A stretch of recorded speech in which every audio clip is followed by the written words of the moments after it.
Okay, once more again, thank you for joining the fifth Tokyo Democracy Forum, hosted by Japan Asia Center for International Cooperation. Without further ado, I'd like to give you some insight about this forum. This forum is first started in 2019 when the C20 summit was held in Tokyo. And we've used this opportunity to discuss about Asia with Asian civil societies and all over the world, focusing on SDG 16 plus. And we successfully adopted the Tokyo Declarations on Civic Space and SDG 16.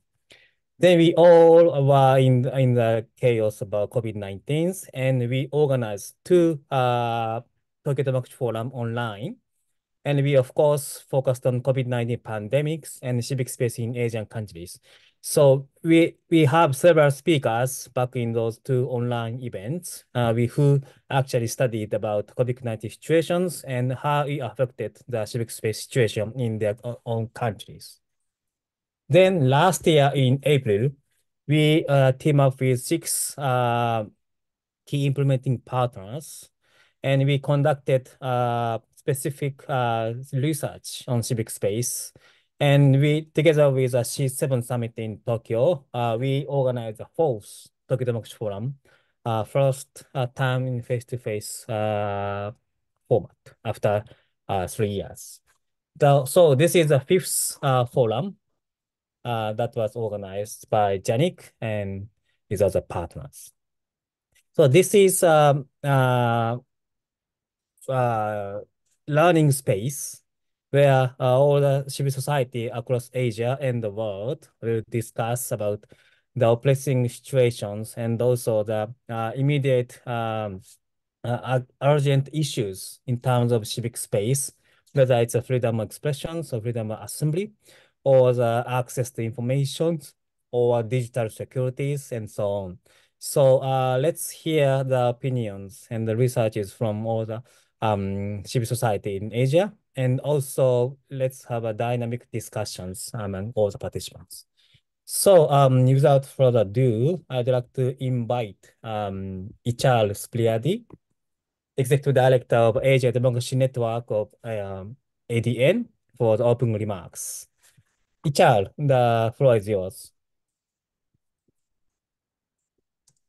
Thank you, Awi, and friends in JANIC and all the partners for providing time for this conference. I think it is my privilege to mark the opening of the 5th Tokyo Democracy Forum, or TDF, which is this time taking themes to defending democracy and civic space in Asia.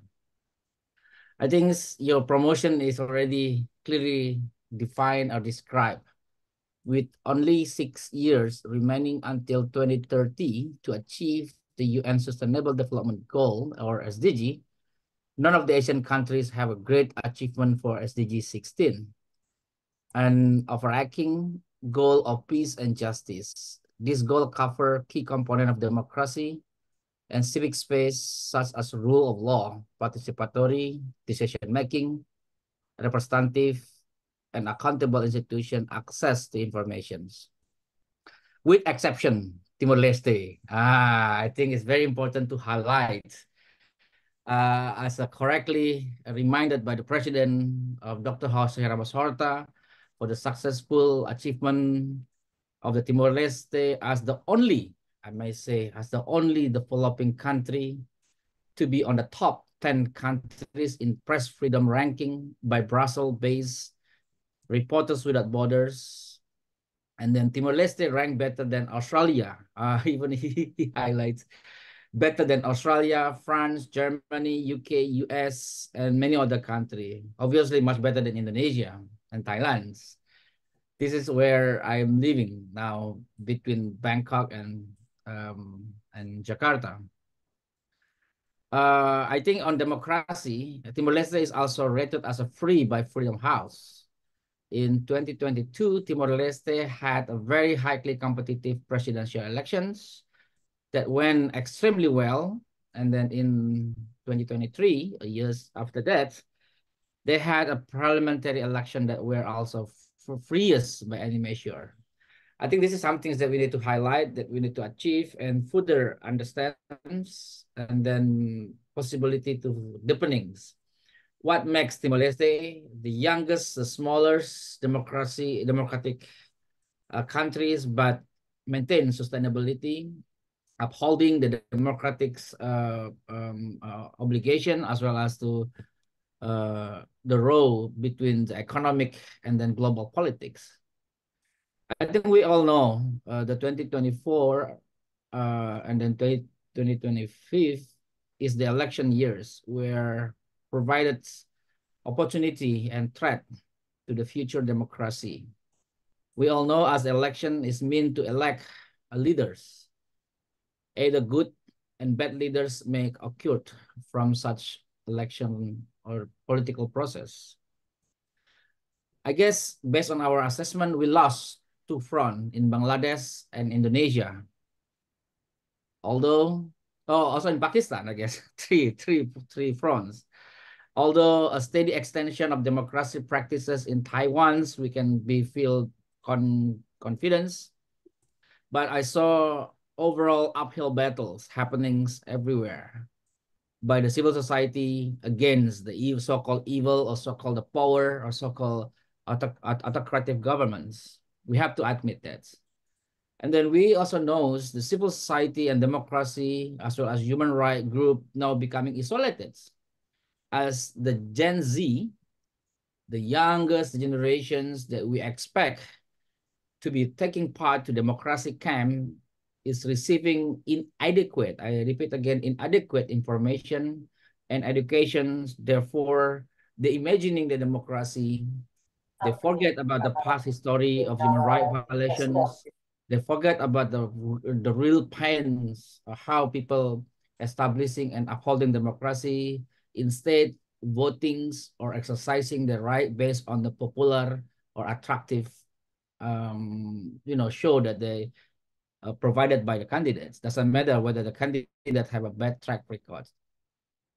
I guess it is all continuing wake-up call, and we realize the challenges will still happen and many things to prepare. I really believe the storm is still around. I have to appreciate the Tokyo Democracy Forum should be not only annually, it should be even expanded in many smaller discussions that not only touch the Asian regional actors, but also touch about sub-regionals as well as national and sub-national, as we believe national and sub-national is the front lines of defense of democracy.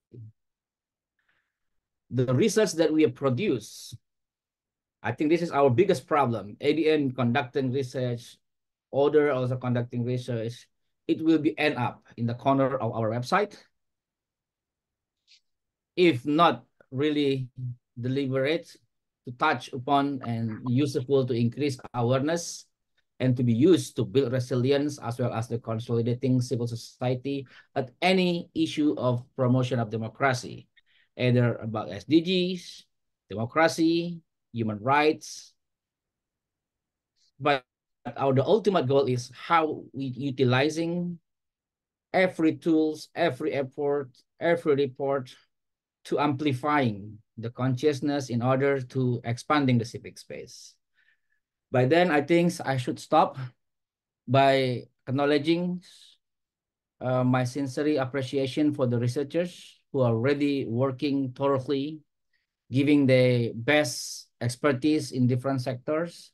And I'm looking forward not only to seeing you for the next Tokyo Democracy Forum, but also in the next very soon interaction with ADN, or we are being part of your endeavors.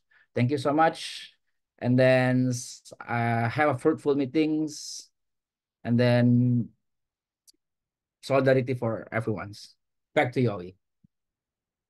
Thank you, Charles, for the very comprehensive opening remarks, and also highlight the importance of this year, 2024, the elections year in all over the world. And also you mentioned about we should not end up with only researches, but also we need to implement our recommendations or actions. So that is a key point of your remarks. And you also suggested that we may have small or medium-sized, discussions so that we can have a dynamic, so a vibrant conversation with participants and also researchers and all the civil societies here. Okay, thanks, Richard. Now I think we can ready to start the roundtable discussions one.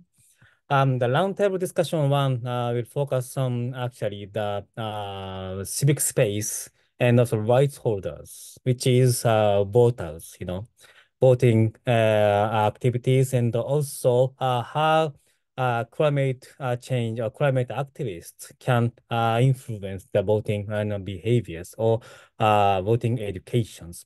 Because recently we have seen the general elections happen in Indonesia and also Pakistan and also Taiwan this year at the beginning of this year. We invite several guest speakers who actually monitored and observed the outcome of the elections. So I'd like to pass this roundtable to Sue, who is the program managers of Asia Democracy Network, and who's going to moderate this sessions. Sue, you have the floor. Thanks. Thank you, Aoi. Hello, good afternoon, good morning, good evening. My name is Sue. I'm with the ADN, and I'll be a moderator for this session today. As it was mentioned, by Aoi and Itar, this year is a very exciting year for the globe. Over almost 64 countries will be holding elections. In Asia, in the Asia region alone, we have about 7 countries. In the Asia Pacific region, 7 countries that will be holding elections, which is pretty much over millions and millions of voters going to the polls to voice their opinion. So we'll be able to hear some distinguished speakers today to kind of get a deeper look into some of those elections. We have, so I'll kind of narrate how we want to handle this roundtable. We have about an hour. I will give each speaker, we have 4 speakers, 5 minutes to speak. I want to apologize in advance if I'm going to have to interrupt you in the middle.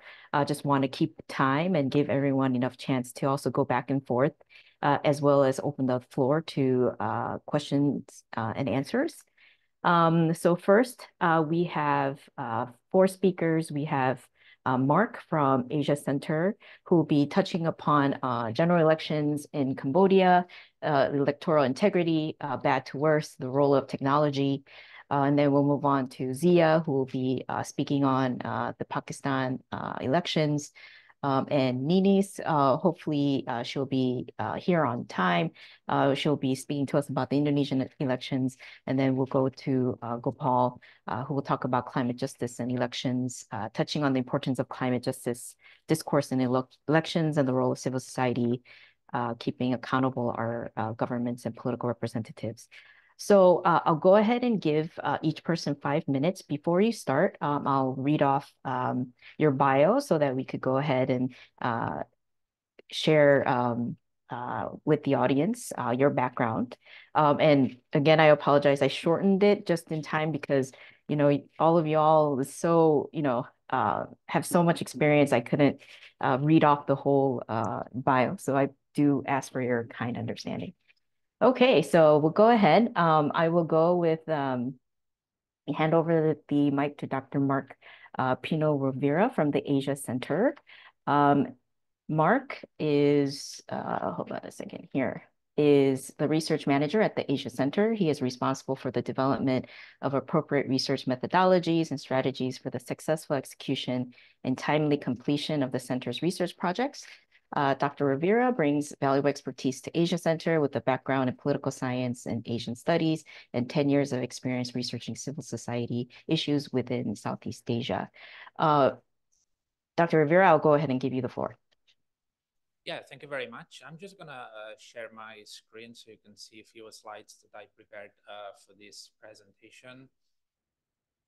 Okay, there we go.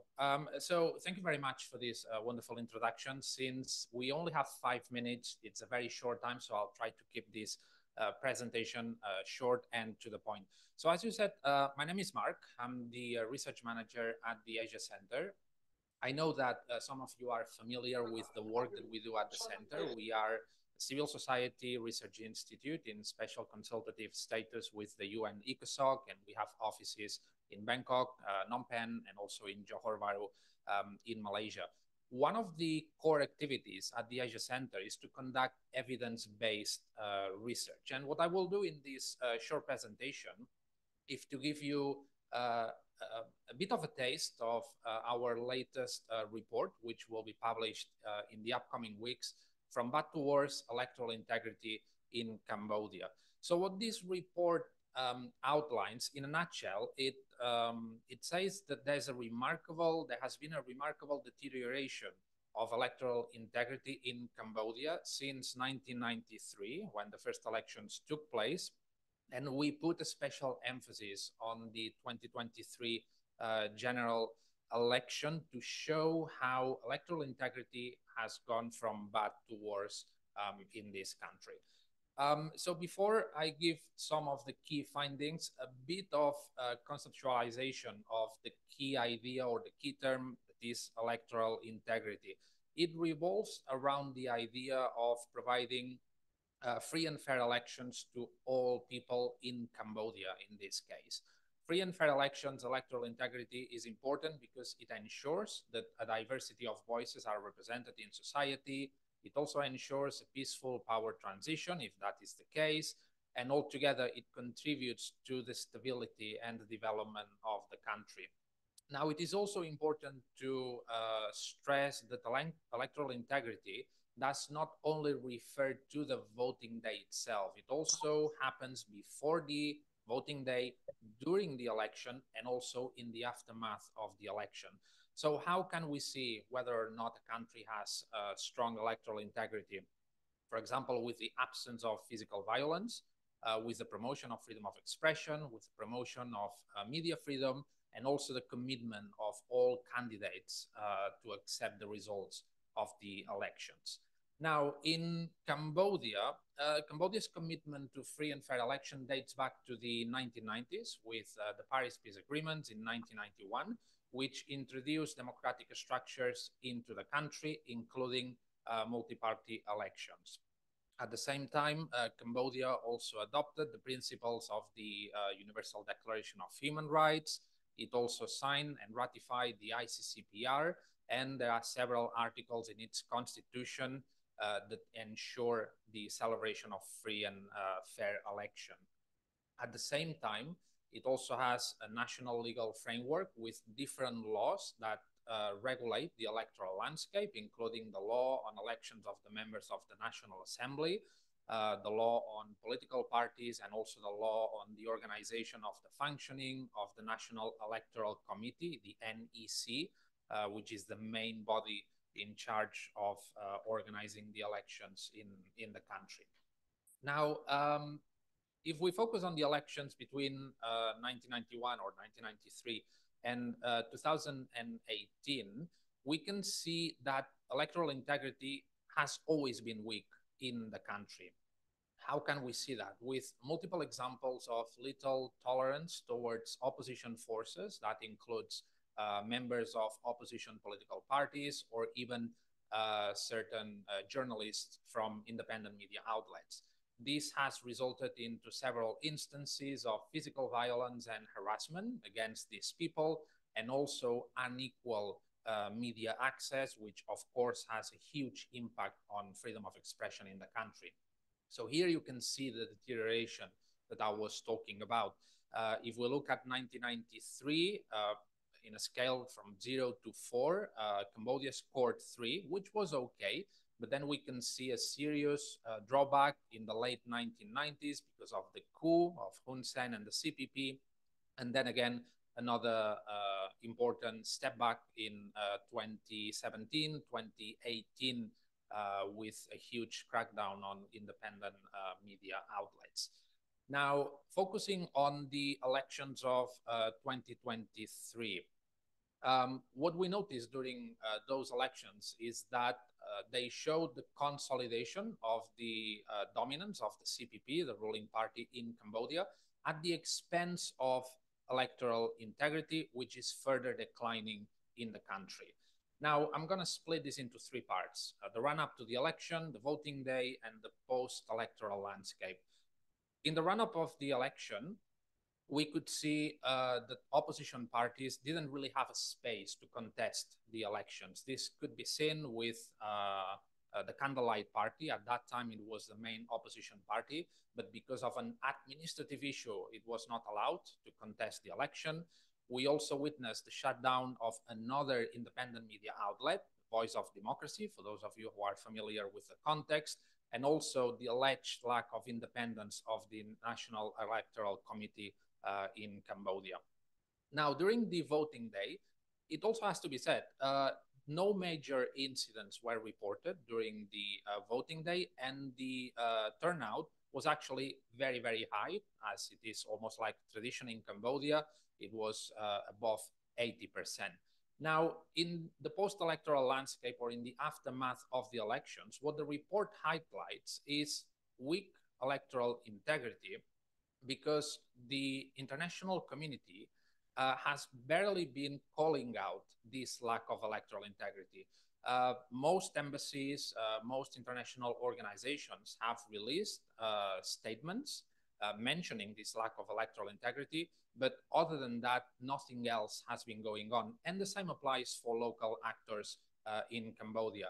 Now, we identified two reasons for that. The first one is the culture of political fear. So particularly local actors fear expressing their views in the case of independent media outlets, they fear that their outlets can be shut down. And then in terms of the international community, some respondents also indicated that they didn't really want to be too vocal about that, because they didn't want to push the government of Cambodia even closer to China, which is seen as something that could further deteriorate freedom of expression, electoral integrity, and democracy in Cambodia. So if you put all these elements together, this is what explains this deterioration of electoral integrity in the country. So in essence, the general election of 2023 shows that electoral integrity in Cambodia has gone from bad to worse since 1993, the first election.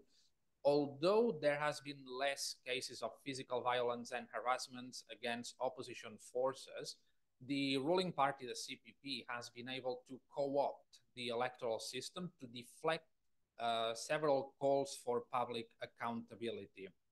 Of course, this has resulted in the political hegemony of the CPP at the expense of electoral integrity in the country. Of course, this is just a really, let's say, shallow summary of the report. So, of course, I invite you to download this report as soon as it is available on our website, and you will be able to read all the evidence and all the examples that help us show that electoral integrity in Cambodia is really weak at the moment. Thank you very much. Thank you. Great. That was a great overview of the increasing silent, how the Cambodian government is using silent ways to compromise electoral integrity. So it will be great to kind of deeper that conversation after this first round of presentations. Next, we'll go to Pakistan. Pakistan had dynamic elections very recently. So we'll talk to Zia Rehman from the Pakistan Development Alliance. Zia is a mathematician turned social and human rights activist since his young age when he founded Awaz Pakistan in 1995.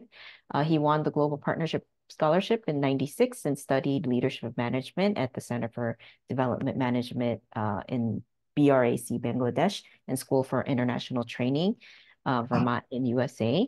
With a specialization on strategic planning, management, and development, he is well known as a development advocate and lobbyist, civil and political rights activist, writer, and poet in the development sector, especially in Asia and around the globe.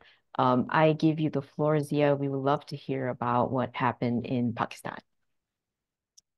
Thank you very much indeed, Sue, for this generous introduction, and thank you for Tokyo Democracy Forum for giving us this space to talk about the general elections in Pakistan. I would just talk a little bit about the date of the general election. It was supposed to be held in November 2023, but because of the challenges in Pakistan, the general election were postponed, and actually it happened on 8th of February 2024. So there was a delay of almost 6 months, and that was a constitutional crisis. Neither the law prevailed actually, nor the Supreme Court of Pakistan actually allowed for the general elections and overruled the unconstitutional moves of the Election Commission of Pakistan. And then before that, I would like to highlight that Pakistan is a country of almost 240 million people. This fifth largest country in the world. Pakistan is a nuclear state, and it is surrounded by China, India, Iran, and Afghanistan. None of the country has been actually witnessing the democratic processes and democracy, except India, which is claimed to be the largest democracy, and we also see that we have highest democracy in the form of Nepal in the region. Otherwise, in the region, we see the autocracy in Bangladesh and in the other Middle East and Far Eastern countries. None of them are democracy. So a nation of 240 million people having a status of nuclear state deserves to be the democracy in the world. But unfortunately, since its inception in 1947, we have witnessed almost four dictatorships. Almost half of its time has remained under dictatorship, and the rest of the time was hybrid regimes. There was a highest level of polarization in the country prior to the elections, like for the last three, 4 years. Looking at this polarization situation, the civil society in Pakistan has started this process of national democratic consolidation. We came up with this Charter of Democracy 2.0. Many of the vibrant civil society leaders, eminent scholars, academia, bar councils, they have actually vetted the Charter of Democracy 2.0. We shared the document with various political parties that this is the time that the political parties should sit together and talk about the real forms of democracy in the country. Most of them appreciated Charter of Democracy 2.0, and when we revisited their political manifestos, we found out that some of the political parties had given spaces to some of the classes of the Charter of Democracy 2.0, particularly when we talked about the need of a Truth and Reconciliation Commission in Pakistan for the democratic consolidation. That was given space by one of the political party. Then this strengthening of local governance system in the country, which is never strong since its inception. We have not seen that the local governance system was functional in the country. Prior to the election period, there were lots of challenges. Pre-election rigging complaints were received, and if someone would like to go through what has happened in Pakistan prior to the elections, we can revisit the reports published by the Washington Times, Intercept. We can revisit the reports of The Economist, the Bloomberg and so many, all the international community, Al Jazeera, they were talking about the pre-rigging processes prior to the elections. On the election day, the process went very smooth, but after the elections, there was again the rigging reports because the election was stolen and the results were changed by the Election Commission of Pakistan. And there is a huge flashback in the country concerning the results of the elections. Although we see that the government is in place, but there is a huge crisis of electoral legitimacy in the country. The democracy again has gone from bad to the worse in the country because of these elections. Unfortunately, let me just look at. But couple of things were positive, like this time almost 23 million new voters joined the electoral process, and all of them were young. Although the overall turnout was like less than 48%, whereas in the last general elections in 2018, the turnout was 52%. Yet this number of voters who actually came out for voting was huge.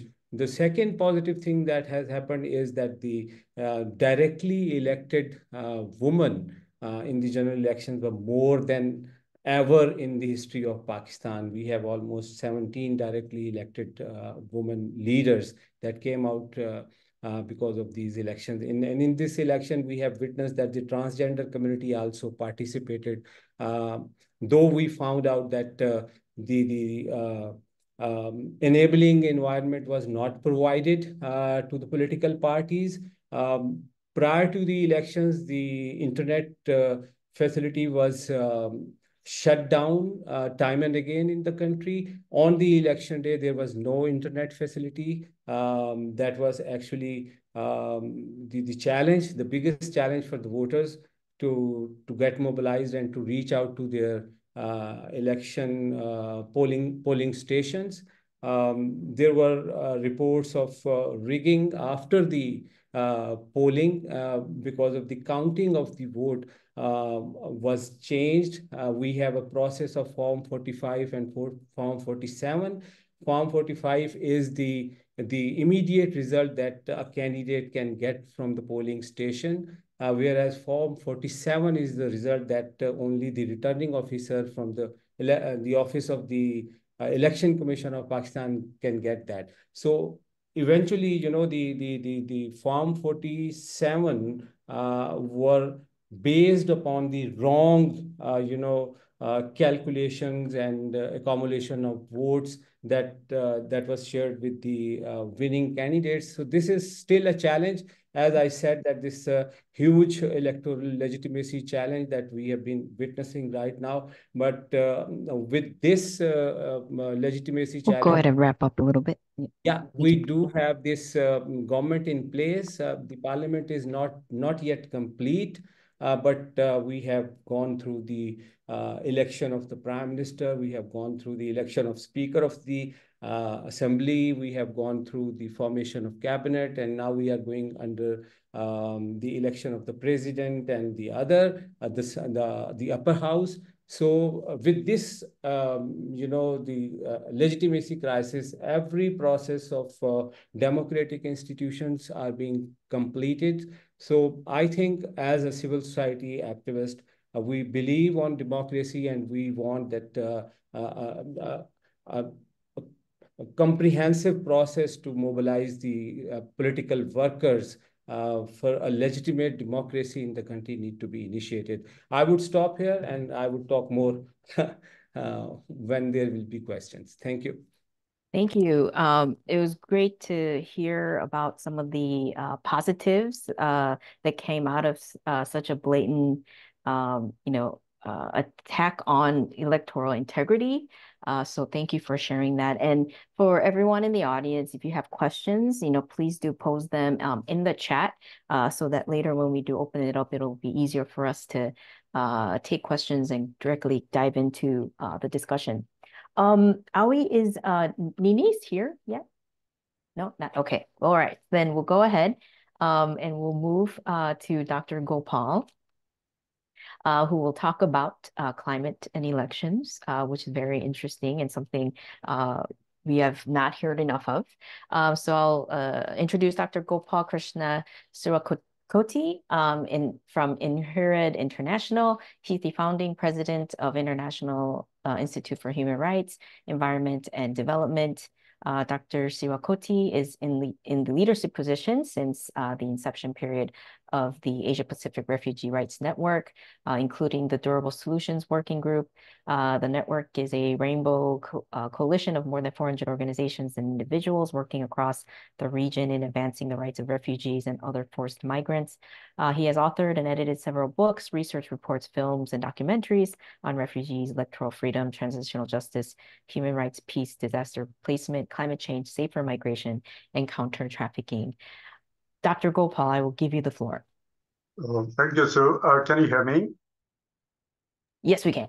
Okay, thank you. Thank you, Janik, and the entire co-organizers of this event for allowing me this opportunity, to speak briefly about the loss and damage and quest for climate justice. That's the title. But I recently, based on the discussion, I recently, added the accountability part of the political parties in terms of climate issues and its mitigation. Are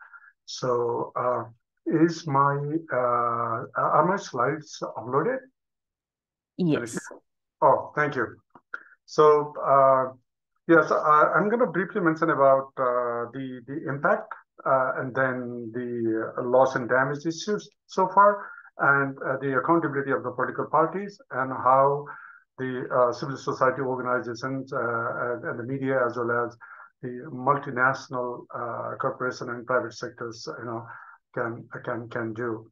So yes, just to start about the climate impacts, as you already know, that climate change is a planetary threat. It is nothing like a local issue alone. Because of the climate change, there has been incidences of rapid and slow onset of disaster displacement, which has been a kind of routine of the day. And we can see the global warming rising every day in that sense to some scale. Now the question is about the major contention is who the culprits are and who the victims are.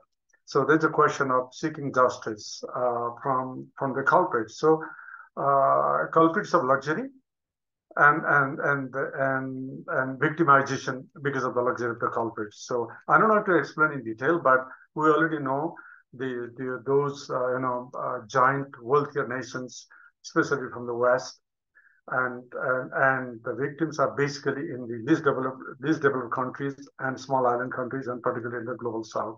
So the question is, how can we exert justice because of the loss and damage created by the culprits of luxury?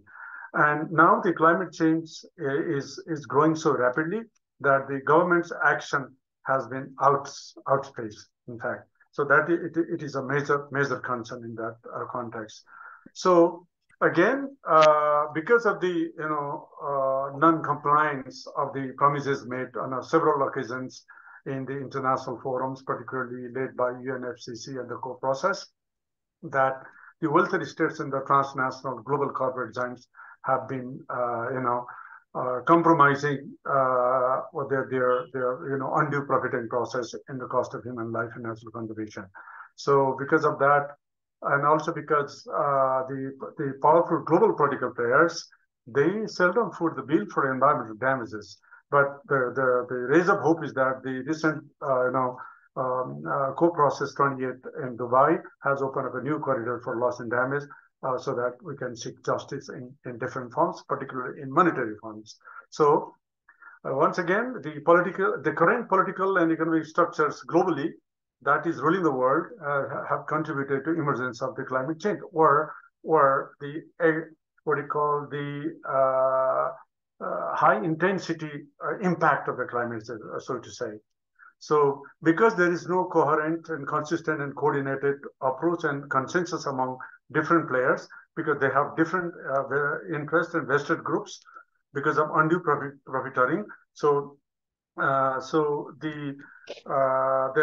that is very much unlikely to mitigate the impact of climate change in the near future. I'm just going to show this particular picture because it's so scary that a person who is born today in 70 years is going to be roasted like this. This is just an highlight and so how the impact is being seen scientifically. Well, in terms of mitigating loss and damage, there have been some negotiation process since the very beginning, starting with Vanuatu, and then COP 13, 26, 19, COP 25, 27, and 28 now. There has been a new mechanism. So there has been some progress, but it is yet to be fully realized and implemented at the local level, targeting the victims. This is how the head of the states assembled in Dubai in December last year, and then made a loud promise that loss and damage will be addressed, and the issue of climate change will be mitigated using different forms. But again, there's a long process here. But again, this is for the first time that the issue of loss and damage has come to the main fora and spotlight. Yes. So Loss and Damage Fund has been created for the first time during the first day of the COP 28. And this is basically to assist the developing countries who are vulnerable to the adverse effects of climate change. COP 28 has made some financial commitments, which is 700 million so far. This is the initial fund that has been committed so far, but there has been other financial mechanisms explored, for example, from the windfall taxes from the multinational business houses, fossil fuel companies, the income or ultra income from the fossil fuel or other international tax and debt for loss and damage swaps has been committed so far, but these are very much general one. Okay, talking about political parties, yes, what are the key deficits now that has been so far discovered in the research? That there has not been uniform recognition of this disproportionate impact on vulnerable communities, particularly for the future generation. There has been severe absence of moral and legal imperative at the country level, basically at the country level. And there has been, of course, a deficiency of greater accountability because there has been unwillingness on the part of the political leadership at the decision-making level to genuinely reduce the greenhouse gases emissions and to invest in clean energy. Because of the profiteering issue, there is a disinterest on the part of the basically the ruling political parties and the top-notch political leaders.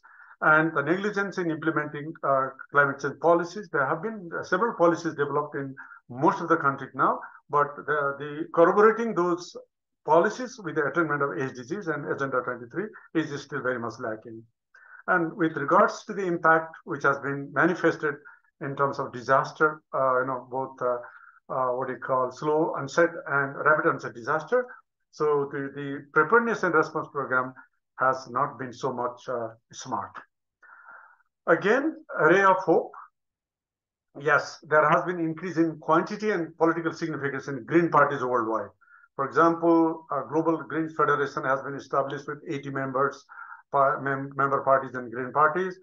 Just to name, Austria, Belgium, Senegal, Finland, Ireland, Luxembourg, New Zealand, Sweden, Germany, etc. have received 14.8% of all votes in 2021. 57 states and EU had their climate policies appraised by 2021, but the Climate Performance Index shows that many democratic nations, even democratic nations, have witnessed a fall in their score. So this is a bit dismal also at the same time, but there has been process, to establish Climate Performance Index. We'll wrap it up also. Part of the world, I'm wrapping up quickly. There have been the establishment of what we call a green Asia Pacific Green Federation, which is known as APGF, But again, there is no actual evidence of robustly advancing the burgeoning climate affairs. But again, there is a process, there is a mechanism in Asia Pacific. South Asia, sorry to say that there is a total absence of an organized Green Party movement here. So election campaigns on the basis of environment and climate concern is very, very, very low or nil in some instances. So very few political parties, go for voting or ask for, with their political manifesto to seek vote on the basis of their manifesto on environment and climate concern. Yes. So, but again, voters' desires alone cannot change the policies because there has to be massive outreach in order to increase public knowledge on environmental changes and climate change issues. So now again, the civil society organizations and media and the concerned communities should pressurize the parties to develop their manifestos and environmental laws and inter-party dialogues, both at national and sub-regional, regional, international level, towards some, to develop some positive impacts.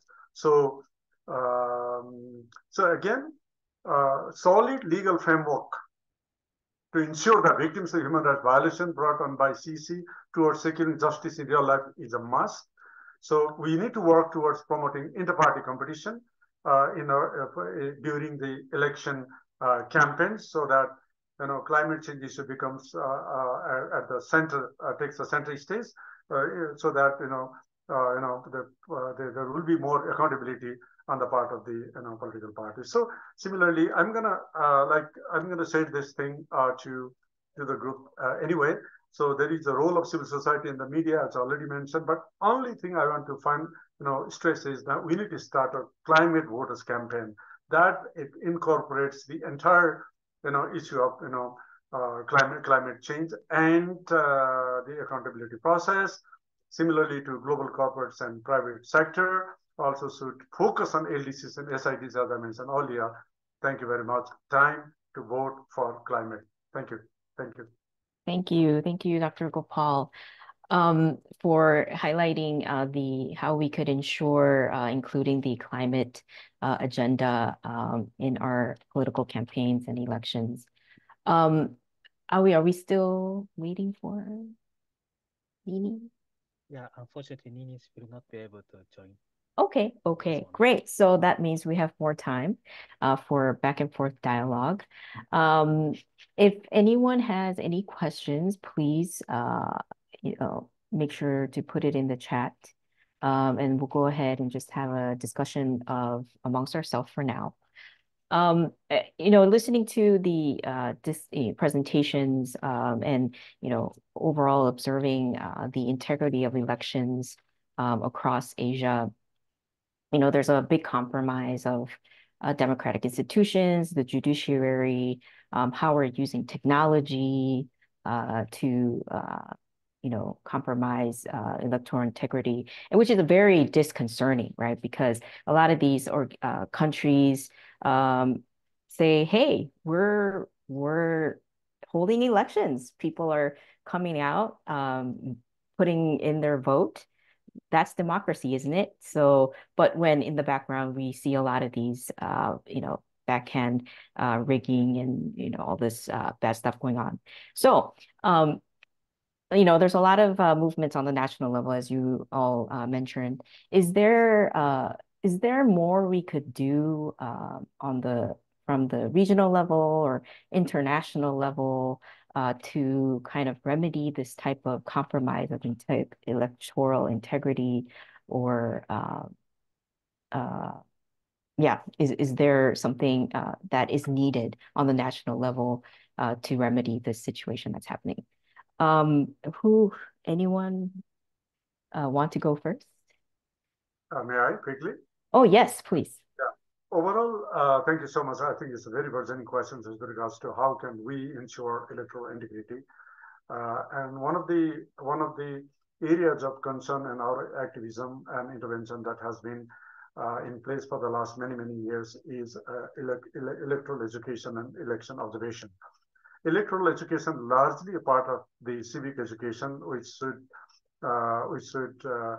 like beyond voter information and voter education, we need to develop a comprehensive package which is part of the electoral education that could be what you call civic education.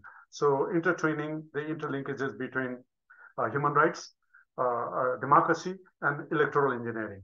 I think that new package, which we have been trying to work in my own constituency, would to prepare a sovereign voter, so that the voter would not simply go to the polling stations to enjoy or exercise the 7-second sovereignty, but also the voter would know that why the person is voting and whom to voting. So developing a package as a part of the civic education to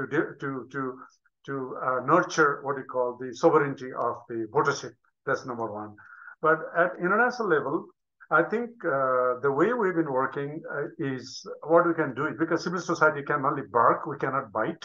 So organizing a more kind of professional and scientific election observation and monitoring process I think is a must. That way we can develop both kind of accountability on the part of the key players, and at the same time ensure a certain degree of what we call security and confidence in the voting system when there is a presence of organized sub-regional or regional international missions, but long-term and short-term missions with dedicated kind of scientific protocol.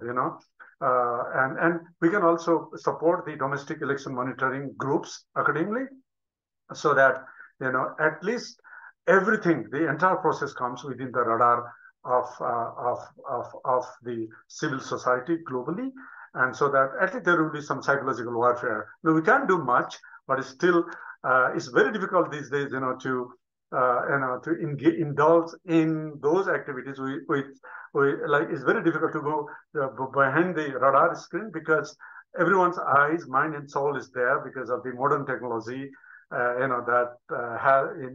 handheld machines we have. So I think that is what we can do at this stage. Thank you. Oh, fantastic. Thank you. Thank you for that. Definitely. Electoral education, voter education, and increased monitoring from the international level to ensure accountability. That's great. I'll go over to Mark, in Cambodia. You did this deep research in Cambodia. We have been seeing this decline of electoral integrity in Cambodia, cracking down basic freedom of expression, media. Have you, based on your deep research, what do you think will be some things that would be helpful to remedy this from the regional, international? And if you could put your mic closer, I think we had some sound issues before. Yeah. Yeah, apologies for that. Is the volume okay now? I think so, yes. Yeah, okay, excellent. So yeah, if you need any clarification from the presentation, just please feel free to ask. I didn't notice that the volume was extremely low. Yeah, that's a good question. It's a really complex question. So my answer is in line with Dr. Gopal's answer to the previous question. I would highlight two things that could be done. Of course, all of this is easier said than done, right? But the first one is to ensure that there is a multi-stakeholder approach towards strengthening electoral integrity and, broadly speaking, democracy in the country. So there are different layers to this. The first layer is at the grassroots level, CSOs in Cambodia. They have a huge responsibility to monitor and to document all these human rights violations, specifically to electoral integrity, but it can be about climate change, it can be about gender issues, etc., etc., etc. Then, of course, they need to engage more with INGOs.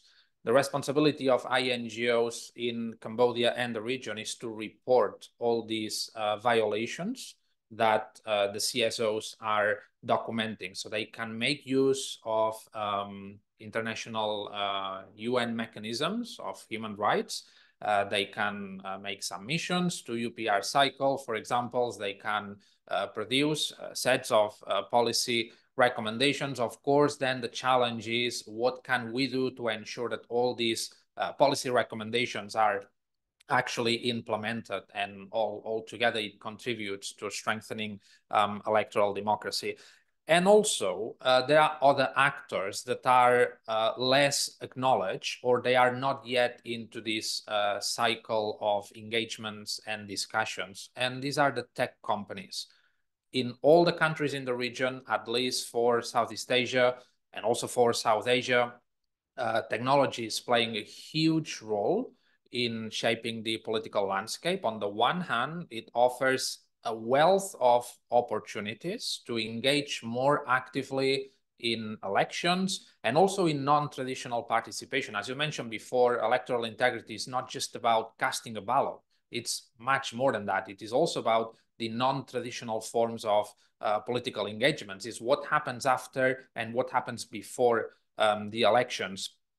So tech companies have a huge power in their hands to ensure that these platforms, that these digital tools are actually helping people to make an informed choice. But of course, they need to engage into these conversations. Of course, this would lead us to an entirely different conversation, whether or not tech companies want to actually engage into these conversations, because, well, their primary goal is to make financial profit. But again, that's another discussion.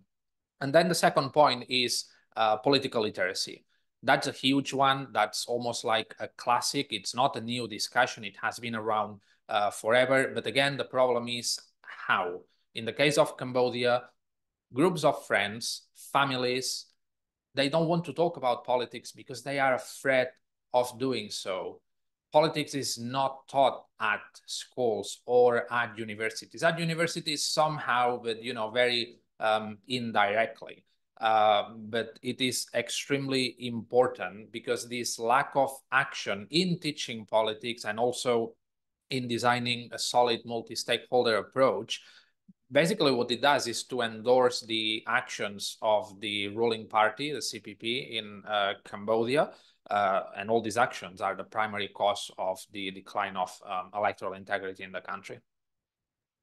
Fantastic. Thank you. I mean, yes, tech companies, we would love to engage them, have them come and speak to civil society and hear us out. But it's always been kind of difficult to kind of bring them onto the same table and hear what's happening. And definitely, although there are some good improvements. Oh, okay, great. That's great. We'd love to hear more about that. And then political literacy, of course. I think with political literacy, it's let's make information a public commodity, not something behind paywalls. Okay, so great. Zia, I will hand it over to you to give your input about Pakistan. Yeah, thank you, Sue. I would like to highlight two more things. And of course, I agree with Dr. Gopal and Mark regarding this political education, engagement of citizens for civic education. But with the emergence of the social media, we have observed in the recent general elections in Pakistan, we have seen that the common masses were sensitized themselves a lot. Even though the symbols of some of the opposition political parties were changed at the last hours of the polling day, but still, the people actually engaged through the social media. Even though the Twitter was shut down, even I'm talking right now, as of today, the Twitter is shut down in Pakistan for the last almost 20 days. But still, people are using VPNs to reach out to the masses, and they are educating themselves. So the social media has played a vital role in political education in the recent general elections. The second thing is, I think that democracy, wherever we have seen, is under attack. Unfortunately, because to me, the fundamental principles of democracy, which is freedom of opinion, expression, assembly, and association, are under attack. For instance, in Pakistan, in 2022, the Pakistan Civic Space Monitor says that the Pakistan was obstructed with a score of 40. But in 2023, the freedom of expression and opinion and association and assembly has gone down to 23, score of 23. Civicus World Alliance has put Pakistan in a watch list for the first time in the history as a violation of fundamental human rights in 2023, 2024. So these are the challenges. So why I'm saying that the democracy is under attack everywhere, because we follow one thing as a fundamental principle in certain countries, and we do not follow the same principles for the other countries. We are a global village. We believe on that. And there are several global orders, global governance modules that are governing this world. We consider ourselves as a global citizens. So the principles for democracy should be same for all the global citizens. So to me, I would agree with the political literacy at the national level, but also I would like to highlight the need of a political literacy at the global level, which is very, very important. And I would like to introduce here is this transnational democratic processes. This is really very, very important. We see during this elections in Pakistan that the influence of the global community to the elections in Pakistan was marvelous, and that has actually turned out to be the decisive role in the country. So until unless we have this transnational democratic process and understanding and education about the true democratic processes, we may not be able to have a true democracy in the world. Whereas we see that these democratic processes somehow have certain flaws. That was why most of the time the results are not acceptable to the certain forces. So to me, I think if we can identify those flaws in the democratic processes and highlight and then address them, so as the people should follow those principles in true spirits. So because why I'm saying this, the way the people in Pakistan actually came out and used their right to vote, that was marvelous. But in future, I fear and I doubt that the people may not have that kind of trust on the democratic processes, because their trust was truly damaged. Their votes were stolen. The results were changed. So in order to, build the trust of the common masses, this is important that we should actually reinvent this wheel of democratic processes and reinvent these values of democracy, and then actually initiate this political literacy among the political parties as well as the masses. Absolutely. Thank you. I also saw a hand, Harsh. I think you raised your hand if you want to pose. I raised my hand, then I thought that is not part of the format. Thank you for giving me chance. Actually, one question I have is that, we are taking case study of Cambodia and Pakistan and highlighting the need of education, political mobilization. But as initial introduction, you said very rightly that many countries this year are going for election. And you can see that deviation of democracy in almost all the countries. Even those countries which are supposed to be the role model under your civicus theory, they are also having deficiency. So why don't somehow I think there is a global deficiency in the democratic processes worldwide. We can't differentiate between, this region or that region, or, new emerging or submerging democracies. It's everywhere. You take the case of Europe, if elections are taking place, if you carefully analyze what is happening there, you will find same deviations there also. That was my question. Thank you. Oh, reactions, please. Okay, I wanted to add something based on this question and also based on Zia's intervention just a minute ago. So the distinction of or between digital literacy and political literacy, although it seems a very, two very different topics, it's not that different. I actually think that digital literacy should actually be part of training in political literacy. When I say digital literacy, I don't mean teaching people how to use Instagram or how to use TikTok. More or less, everybody knows how to do that. What really matters is how do we teach people to use these platforms critically so they know what they are doing in these platforms and how they are using them. That is the point. So topics like digital rights, topics like digital security, how to use these tools safely when they want to engage in political processes. This is what should be taught when I mean digital literacy. Cambodia is a sad but wonderful example to show this. Back in 2013, the general election 2013, that was the first election that people were using massively, at least Facebook particularly. So the opposition party at that time, the CNRP, obtained a very, very good result, threatening the political hegemony of the CPP, partly because of people's use of Facebook. So all of a sudden, everyone realized about the opportunities that they had just because they had a smartphone in their hands. But of course, the government also realized that very, very quickly, and they started to take action, and they started to censor people's views. They started there were new examples of political harassment online and also physically.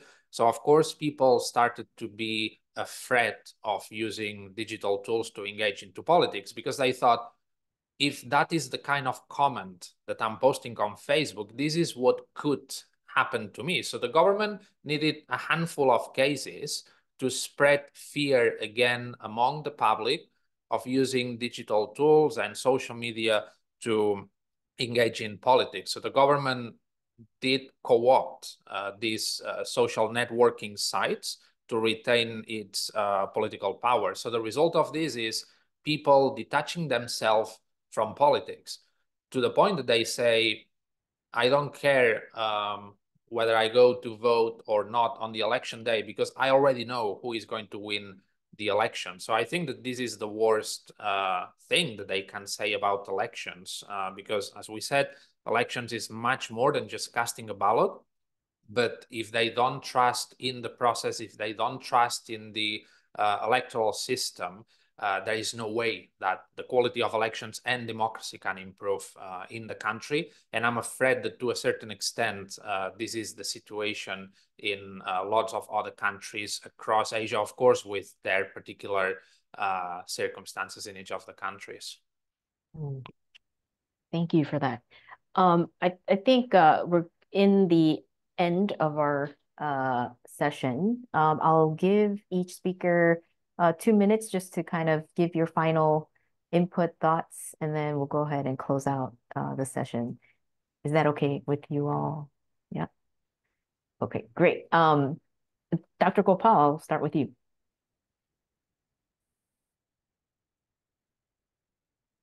You need to unmute. Yeah, I think you're on mute. Oh, I'm sorry. Okay. Is it okay? Clear?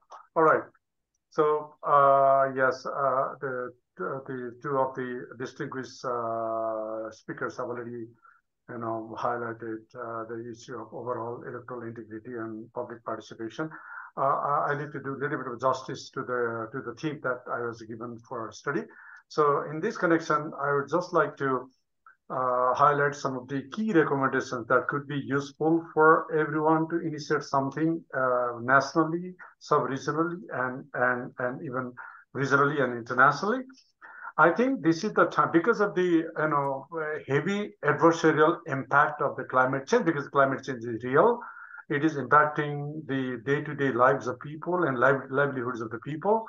So we cannot shy away from the from our heavy and priority engagement on this issue. So I would recommend, based on the study report, that this is the high time to advance and amplify what we call is environmental democracy.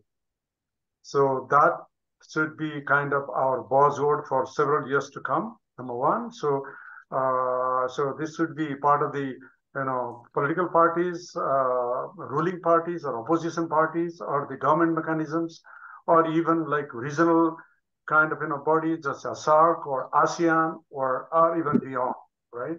So environmental democracy, I would like to put more emphasis on this. Let's make it as a built-in kind of advocacy campaign. Number one. Number two, I think at the local level, it is high time to start a serious monitoring kind of program by the basically by the electoral community, election monitoring and civil society organization, in order to ensure what you call clean industries, and then also ensure to make the force polluters and businesses and other private sectors, they have to mandatorily align with the climate and nature goals. And it is the high time that the entire intervention and engagement, positive intervention, so to say, should be in conformity with the attainment of SDGs, because we have less than 4 years, as our colleagues already mentioned, that there are very few countries in Asia that are likely to reach the goal by 2030, because 2029 is the wrap-up year, 28 is the only year, so we have less than 4 years actually. So this should be our second agenda for action. And third agenda for action is again about accountability or mandatory accountability of the political parties. So in the electoral laws that we have been doing some campaigning to make electoral laws more democratic and more human rights friendly. So the high time to include the issue of environment and climate agenda as a part of the electoral laws in every given country. We have to maximize this opportunity because everyone is talking about climate change. Everyone is talking about global warming. Everyone is talking about disaster and displacement, right? And the last one is again, now there has been a financial commitment during the co-process in Dubai, which is now, see, the total money is 700 million, just 700 million. It's just a peanut in comparison to the damage already caused globally, and the damage will be caused in the future, a damage being caused today while you're speaking.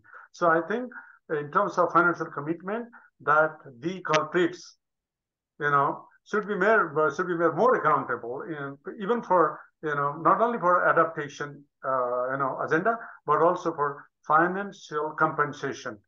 Okay. So I think the basis is there. The benchmarks, I think we need to raise the bar, and then based on that, we need to streamline our common advocacy. And this should be a topmost agenda for action for civil society organizations like us. Thank you. Oh, thank you. Zia?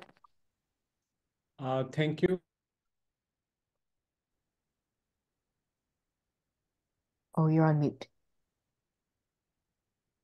Okay, thank you very much. I think I would highlight two things.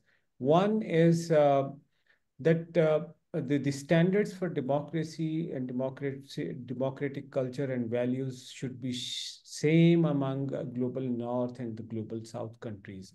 What we have been observing in the recent elections and in the past elections, the standards are different, and the international community is responding to the electoral legitimacy in different way. So there should be a same standard across the globe while we talk about democracy and democratic culture. The second thing is that the citizens' engagement and the citizens-led democratic processes, electoral processes need to be strengthened. I agree with the earlier comments of Dr. Gopal and Mark about the political literacy and electoral literacy among the masses. That would be actually helpful in strengthening the democratic processes. Now we have seen this new trend of social media influence in the general elections for the last couple of years, and in the most recent general elections. To me, I think this is really very, very important to set certain, standards of use of social media in influencing the electoral processes. In Pakistan, we have observed that the artificial intelligence processes were also used in influencing the voters for their education. And in the coming years, I think the examples set by the general elections in Pakistan may also be reflected in the coming elections in other parts of the world. So I think we need to set certain, standards of how to use social media in influencing the masses, and because we see that it's lots of online and offline harassments of the masses. The instances of masses harassment has happened, and how to curtail them. I think this all the institutions like Asia Democracy Network and the others should talk about those things, how to develop certain protocols to avoid such online and offline harassments. And finally, I think the education of political workers really matters a lot. Unfortunately, we talk about a lot on sensitization of masses when there is the electoral processes in the country anywhere. But we do not talk about the strengthening, capacities of the political workers who are actually part and parcel of this democratic process, and who are the one who actually reach out to their people in their respective areas.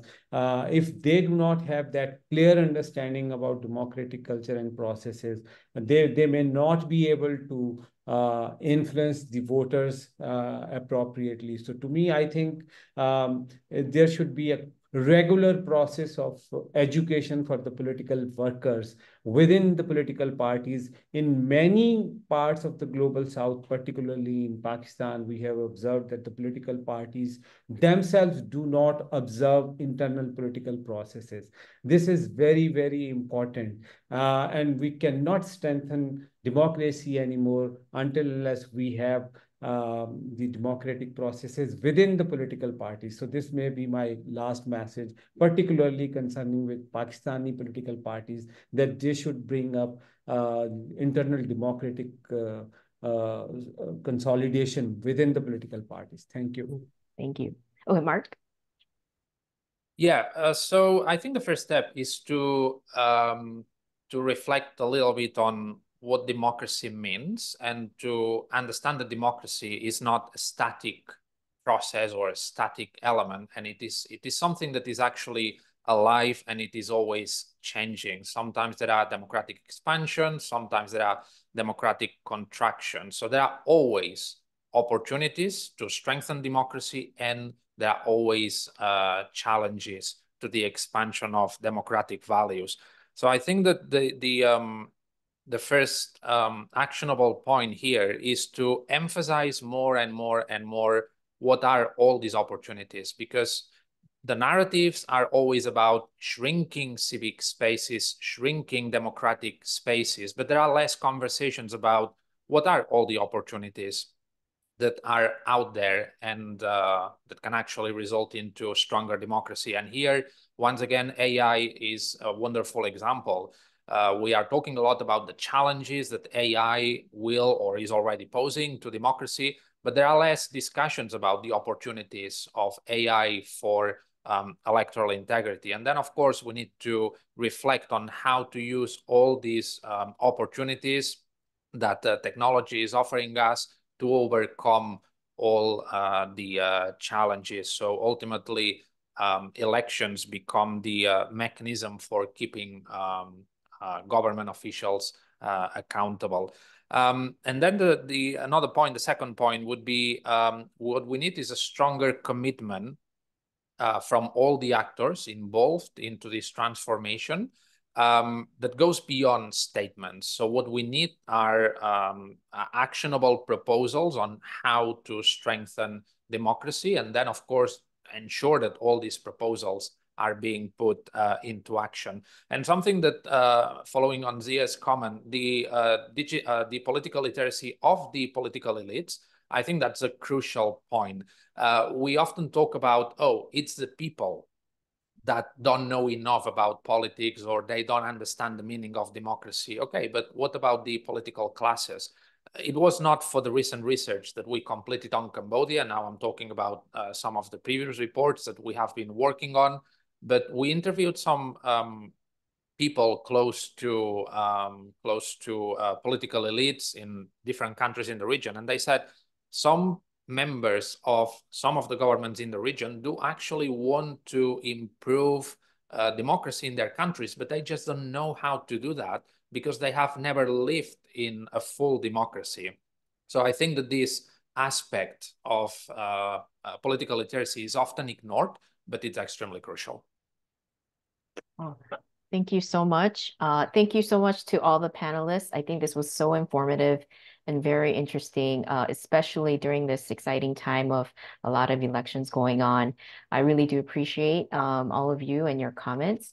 And everyone, you could read the reports that Zia, Mark, and Gopal wrote for this forum. So I'm sure the organizers will share the link where you can find those reports. Make sure to read that in full. And with that, I thank you all, and I'll hand over the mic back to Aoi for the next session. Thank you, Sue, and thank you all the speakers, Mark, Jia, and Gopal, and also for the live discussions with participants.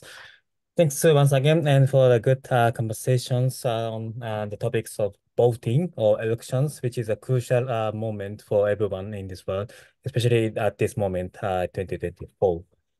So we'd like to move on to the next roundtable discussions, which is about civic space and responsible business. This year or since the last year, we have several researchers who actually conducted about the research on the business and human rights issues, or how responsible business can contribute to expanding civic space in India, Nepal, and Mongolia. So we invite those three researchers and as speakers, and we ask Dr. Jyotsna Mohan to moderate these sessions. So Dr. Mohan, you have the floor, and please moderate the session, roundtable discussions. Thanks. Thank you so much, Chawi.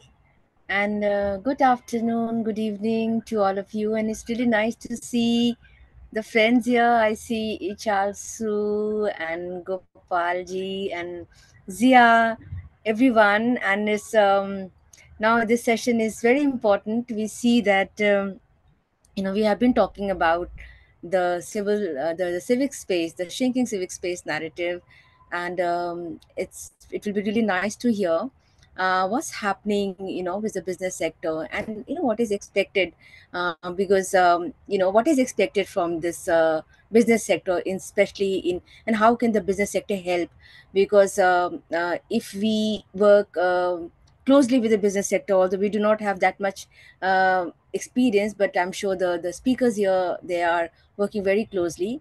So we expect them to respect the freedom of expression and association, engaging in transparent and ethical practices, and avoiding involvement in suppressing dissent.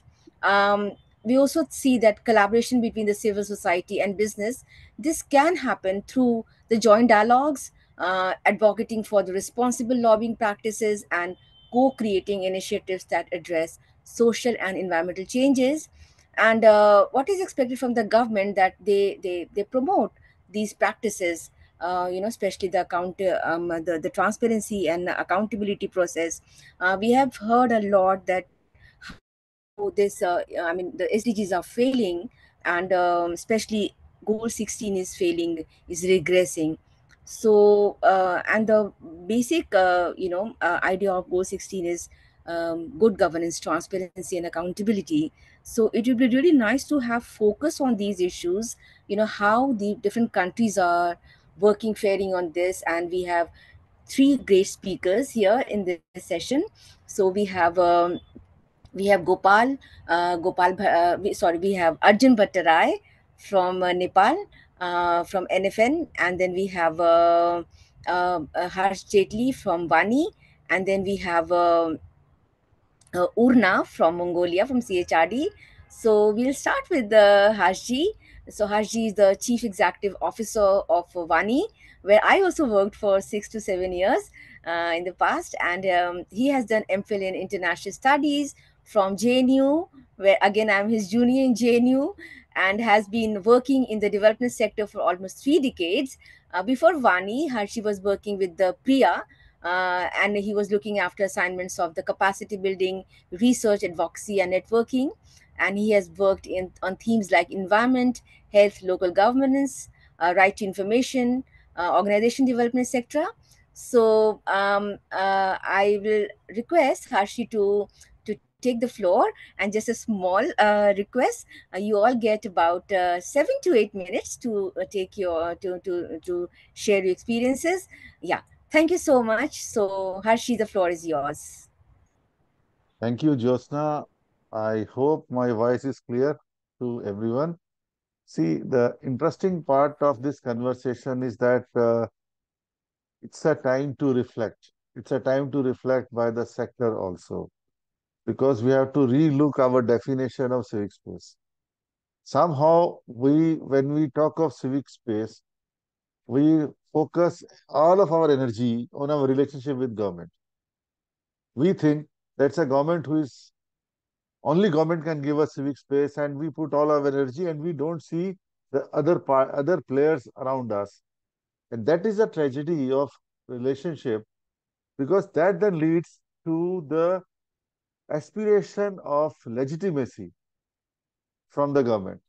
We look towards the government, that government will legitimize us, then only we can exist. Say, for example, in India, if government does not call you for conversation, the NGO feels that, oh, I am not doing good work. So these things, I would like to, in my 7 minutes or whatever time I have given by my dear friend Jyotsna, I will try to highlight few things here.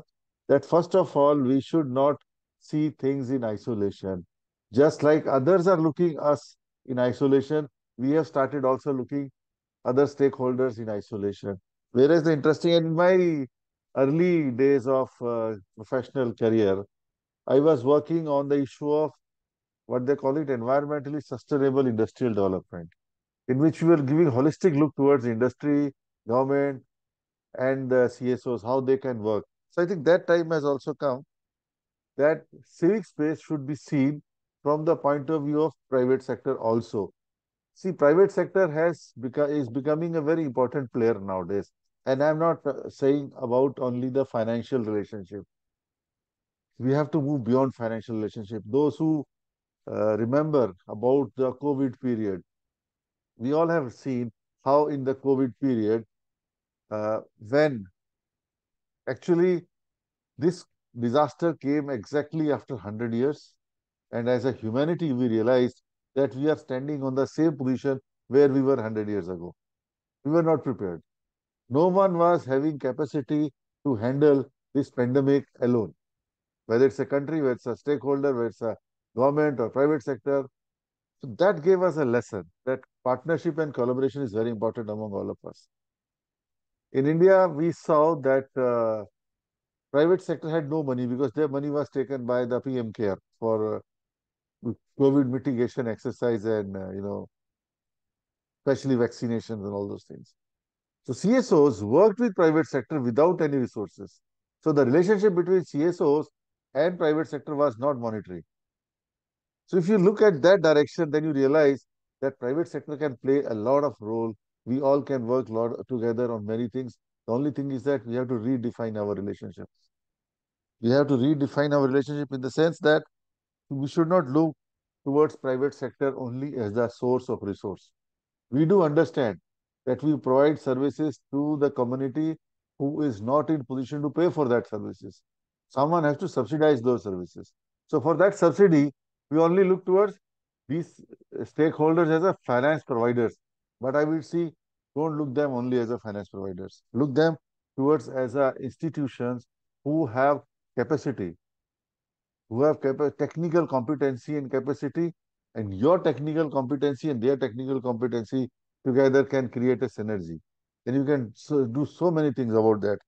We should also have understanding of limitation that as this is not the primary role of private sector to work for social change. They always say that this is not our business, why you are pushing out in those business. But we must find out where are the limitations of their role, how much collaboration is possible, how it is not possible. As in my earlier speaker, Mark was rightly saying that we need to look for new platforms, new associations, new opportunities for developing such relationship and see that how this synergy can be created with the private sector. Another thing is that, we have found out that, private sector, especially when you talk of CSR component, they are seen by design and by law only to work on transactional activities, whereas we expect them to work on transformation. This they find it very risky. So they find it very difficult to understand that they find that it is very easy to count what they can do with the CSOs, but it is very difficult for them to be part of the whole story of civil society, how they functions, what they want to achieve. That is the gap which we have to understand. Before we move into that direction, I think our earlier speakers were talking about education. Yes, we also need to see that we both understand each other. We must see that how private sector looks towards civil society. Their perception is made by the dominant narrative which is there in the public domain, which is most of the time negative also. The information, the positive information about civil society is not available to anyone in the community, in the public domain. Whatever we produce in such a complicated language, only for the donors, only for the already converted. My friend Arjun will remember that in World Social Forum when we were discussing, we were in a very secure garden, talking to each other, shouting at high volume, and only convincing those who are already convinced. Harsh meeting Arjun, Harsh meeting, Amitabh, Harsh meeting already, we each other who already agree with our points. But do the people of Kathmandu know what is going on in this place? Do they know what was happening? They said, Mela ho raha hai. There's some festival going on. Therefore, I feel the time has come that civil society, before expecting that the industry can contribute in the civic space, we need to educate industry. We need to create our stories. In a common saying is that in jungle, if tiger will write the story, he will always be the king. Same thing we are suffering. I think we need to develop first the relationship with private sector, understand and make them partner in that, tell them about us, of the opportunity. No one knows, in fact, even in India, when we are working, even the government does not know in a very structured way what are the achievements, innovation. Yes, Josna, I could see you. Just 2 minutes. That how we can, what we have achieved, what are the innovations, what are the challenges of civil society that has to be articulated if we want to create an environment in which industry can be part of our enabling environment. And enabling environment again is not only financial. And the last point is that enabling environment should be defined, in Civicus rating, it is defined restricted, liberal and all those things, but they take into consideration only the regulatory framework, the government relationship, but they don't take into consideration if the resources in Scandinavian countries are reduced to civil society, that is also shrinking space. We don't analyze that. If today the global south is looking for resources which are not available to them to do all those creative projects, that is also part of civic space. I think we have to understand all those things and should not divert all our attention that chalo ji, let's go and talk to industry. Sorry, Josna. Thank you, and I look for questions and answers. Thank you. Thank you so much, Harshi. It's always pleasure to hear you, and I agree. And what point you said that we have to change. We have to see the whole definition of civic space. It's just not about the freedom of expression and association, but very much more into it, more beyond it. And obviously, we need to build relation with the private sector. Yeah, so we need more information on that. And with this, we move to our next speaker.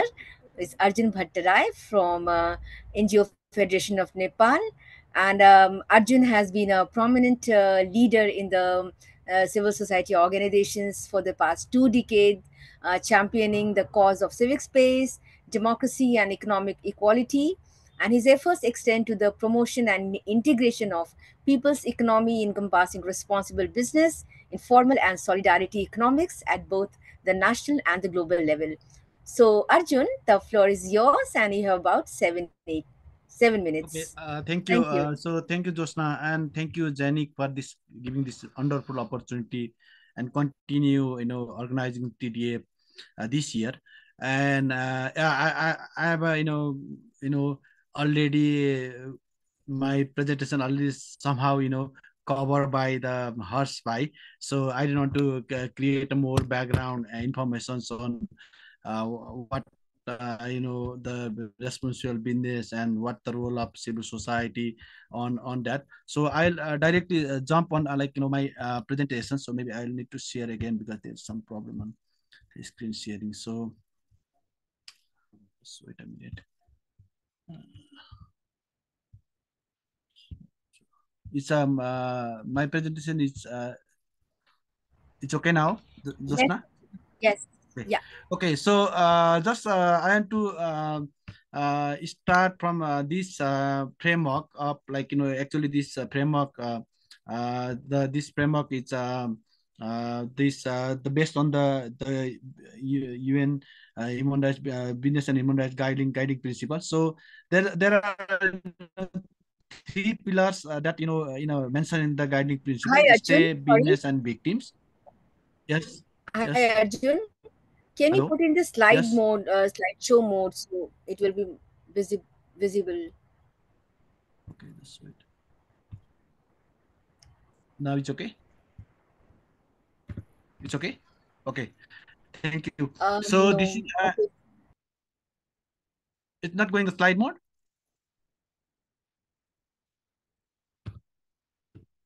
It's okay, Josna. It's in my computer in slide mode. Okay, thank you, Josna. So thank you. So I don't want to go details. So that I want to just highlight this slide about this state should protect against human rights abuse by third actors, including the business, and of course the business community responsibly respect human rights across the value chains, and the victim they should access to remedy in the cause of human rights abuse secured by the state and non-state actors. So and of course there's a how they can do, like states should form the policy and regulation legislations, and the business committee should acting the due diligence addressing the adverse impact, and there's a victim should get judicial remedies, and this is the unique framework provided by the on the guiding principle. So and within that principle, so Nepal government already announced the national action plan. So it was prepared on during this pandemic time, and recently the launch this the national action plan on business and human rights on 27th December, and it is for the 5 years. So that is the one the recent achievement done by the Nepal government. And Nepal is this is the second country in the South Asia, and the 41 in the global scenario. And during this process, they concentrate and then collaborate with a little bit with the FNCCI, but not the overall civil society, and not engage a lot of the International Human Rights Commission. Of course, we form one informal network called BHR network, and we engage somehow in this process.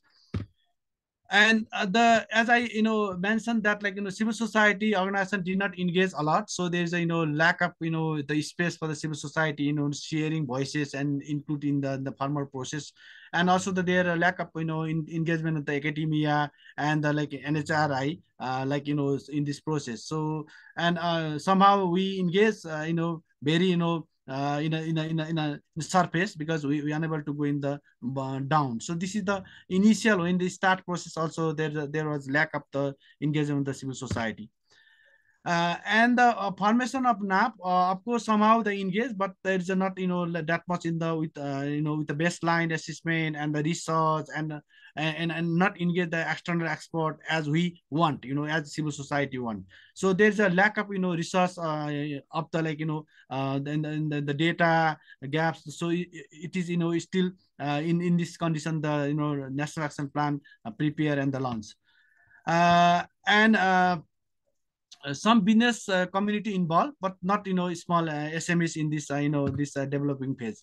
And of course, in the drafting phase, also there's the same repetitions. Of course, the government share that their draft in the website, but however, they're not made consultation in the a lot of in the drafting phase also.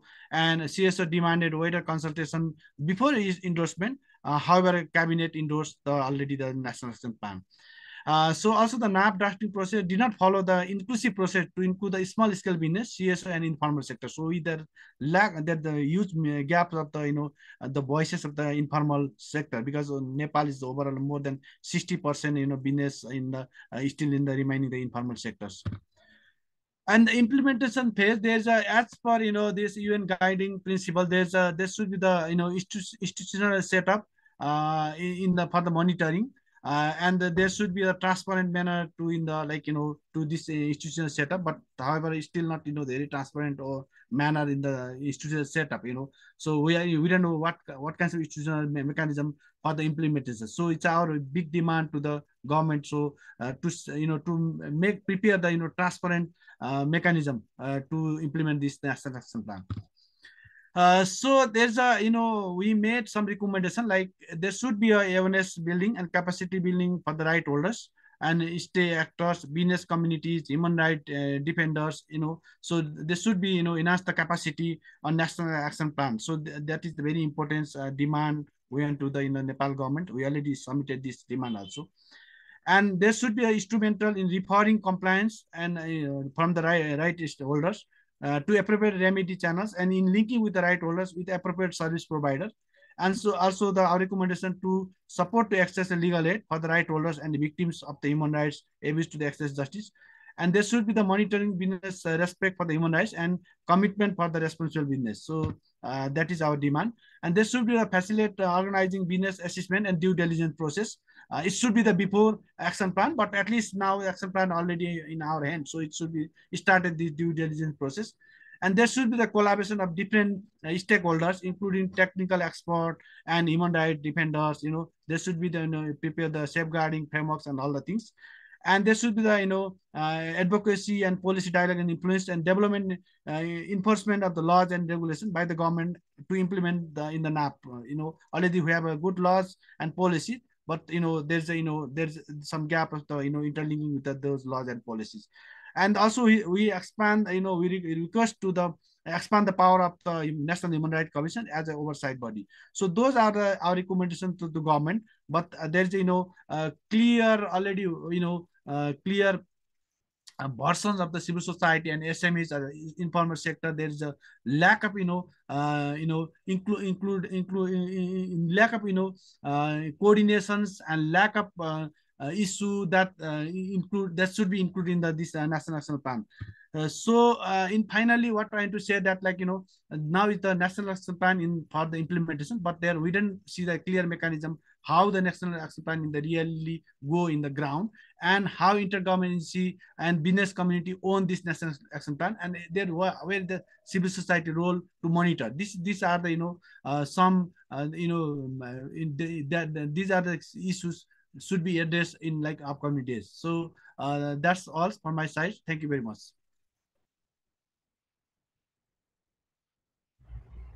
Thank you so much, Arjun, to discuss the for discussing the National Action Plan for Nepal. And of course, we all look forward to seeing how it goes on floor and the responses on that. And now I turn to Urna, who is also ADA steering committee member. And Urna is she's a human rights activist, advocated for ecological sustainability, community-based development with 25 years of experience. She established the Center for Human Rights and Development in 1998 together with like-minded colleagues.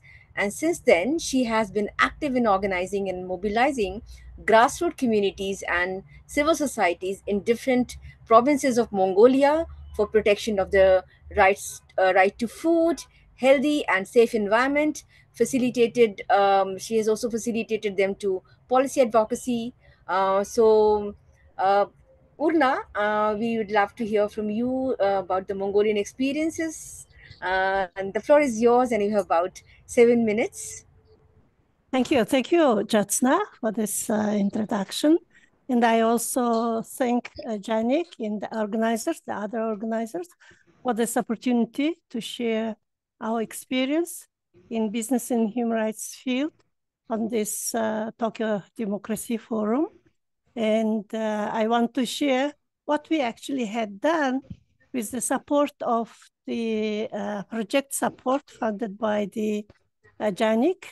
The project name is Defending Democracy in Civic Space in Asia.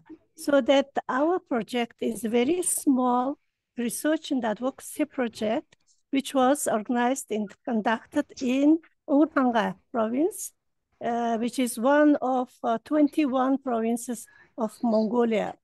So the purpose of this pilot research and advocacy project in Mongolia was firstly to contribute to raising public awareness on the National Action Plan on Business and Human Rights at subnational level, and second, to promote local mobilization for effective implementation of the National Action Plan, and third, to involve local communities in the research and advocacy for implementation of the National Action Plan. So I want to give very little information about this National Action Plan. The government of Mongolia approved National Action Plan in June 2023. So, which to be implemented in 5 years for 2023 to 2027. And the National Action Plan defines objectives to be implemented by the government first, and then by business sector, and then the restoring mechanism of violated human rights or preventive mechanism from violation of human rights. So these three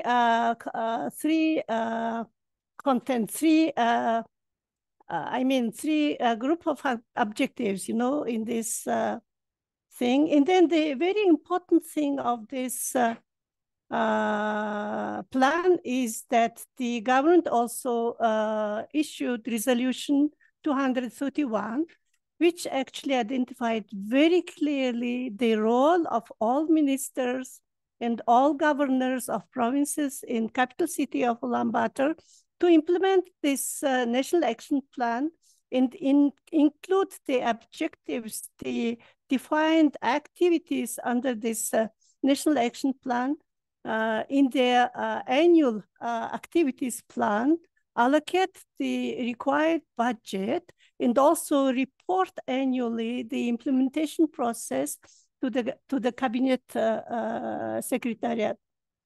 So this is actually gives the right for people, for civil society organizations, to monitor the implementation of this National Action Plan and to demand if there is something wrong going on. So this is, so our purpose of this project was to build capacity of local communities, you know, not just us, civil society organizations working in central capital city of Mongolia, you know, working in nationwide advocating for advocacy for implementation of this National Action Plan and monitoring the implementation process nationwide. But the very important thing is that to build capacity of local communities to do research, to advocate at national, subnational level. So this was our very first, very important purpose of this pilot project.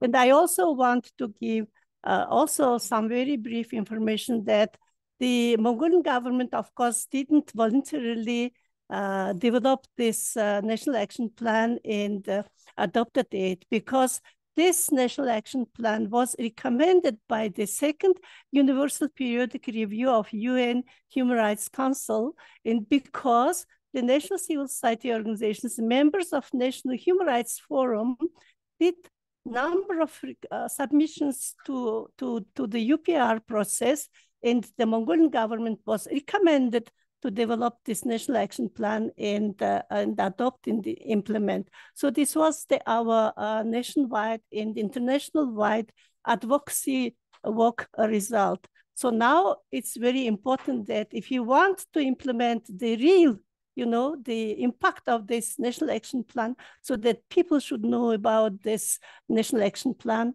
and be able to demand and monitor and demand the adequate implementation of this national action plan. So what we did is that in last November, we did training for local community members, leaders, who are eager to devote their time and efforts to do this research.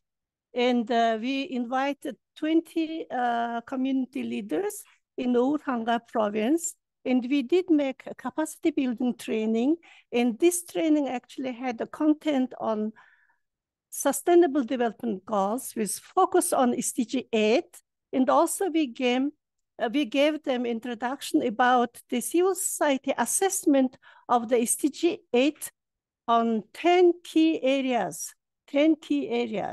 And then we gave them this national action plan content, and we gave also the importance of using the government resolution 231 in their advocacy work. So we, after this introduction of this content, we also had discussions to develop the questionnaire for these issues, human rights issues in business sector, and we did develop a very simple questionnaire consisting of around 20 questions, and we set up 3 teams for collecting the survey data. And of course, only for these 2 days trainings, we were not able to finalize the questionnaire, so that after the training, we did also the online discussions on how to finalize our questionnaire. And also we did pilot survey to test our questionnaire. And in our 3 team, each of them consisting of 3 members, went to the field to collect the data. And we were able to involve 102 participants working in different private business entities in Urhanga Province Center. So I just want to give you very briefly some results of these research findings. So what they found out is that could you please wrap up in maybe? Yes. Thanks. More than 80% of the respondents actually haven't heard about this national action plan. One. Secondly, almost 20% of respondents, even they worked, they didn't make labor contract. And 44% just signed the labor contract without any comments or any negotiations with the employers. And also only 61% confirmed that their labor contract included work hours, wage, etc. And then also they said that 75% of respondents have extra work hours but only 30% of them get the pay for extra work hours, etc., that the findings actually showed to them their rights of workers have been, violated, and this was like just usual practice so this is the thing. And what we want now to say is the result of this research project is that now our team has their arguments in their hands to demand the implementation of the National Action Plan. They already started the National Action Plan, and they know what objectives were taken by the government and under what objectives, what kind of activities actually obliged by the government and then by the business sector as well to implement for improving the human rights issues in business sector. So I just want to end on this, Thank you. Thank you so much, Urna, and I'm so sorry to have interrupted you, but I was so interested to see the whole implementation and your capacity building efforts that you have taken with the communities, and the results are overwhelming. So thank you so much for all the work that you do, and we look forward to hearing more on this. So with this, we are the three speakers. They have completed their speeches. And if you have any question, please raise your hand. If not, then I will have a couple of questions to ask you. If you want to, yeah, you can answer if you want. So may I invite all the speakers? We have Urna, we have Arjun, and I invite Harshi also. If you're around, Harshi. Okay. Yes, very much, very much. Thank you so much. Thank you so much. So I don't see any hand raised, but there are a couple of questions which I might ask you. I mean, I would want to ask you is that how do you think, the business sector can contribute to securing civic space, and how can civil society can collaborate with them? So maybe I ask Hashi and then Arjun and then Urna. Please answer in maybe a couple of minutes each. Jyotsna, can you repeat the question? There was some disturbance. No problem. So my question was, how do you think the business sector can contribute to securing civic space, and how can civil society can collaborate with them? So from how you want to start? Maybe you can start first, Harshi. No, Urna, please. Okay, Urna, I can, yeah. Yes. Okay, Please, think that, yeah, thank you for this question, because I think that it's very important, especially when you look at for promoting this National Action Plan on business and human rights, in our observation, I think that business sector can contribute actually to securing civic space, because they have potentials, of course, not just resources, they may have other potentials as well, but also the CSOs have knowledge resources, knowledge resources on human rights issues, on human rights standards, and how to implement them, so that they can collaborate, This collaboration is very important. In this National Action Plan will be implemented well only as a result of collaboration of business sector, civil society, and also the government. And of course, civil society organizations need to approach business in a very creative ways, because in most of cases, actually, the civil society organizations have very critical positions, and with these critical positions, actually, they don't like much, approaching the business sector. This is the very common practice, but at the same time, we should be able to collaborate for the common goal. The business and action plan is not just for civil society thing. This is also for business sector, and this is for the government. So that's why collaboration is very important. And what is the how to since I said that there is need to be a creative approach, so how to do this? Because I think that the first opportunity actually provides for civil society organizations to collaborate with business provides by the National Action Plan itself, because if you look at our National Action Plan, you can see that there is introducing gender framework for business, for business objectives, for example, for business sector, or improving knowledge of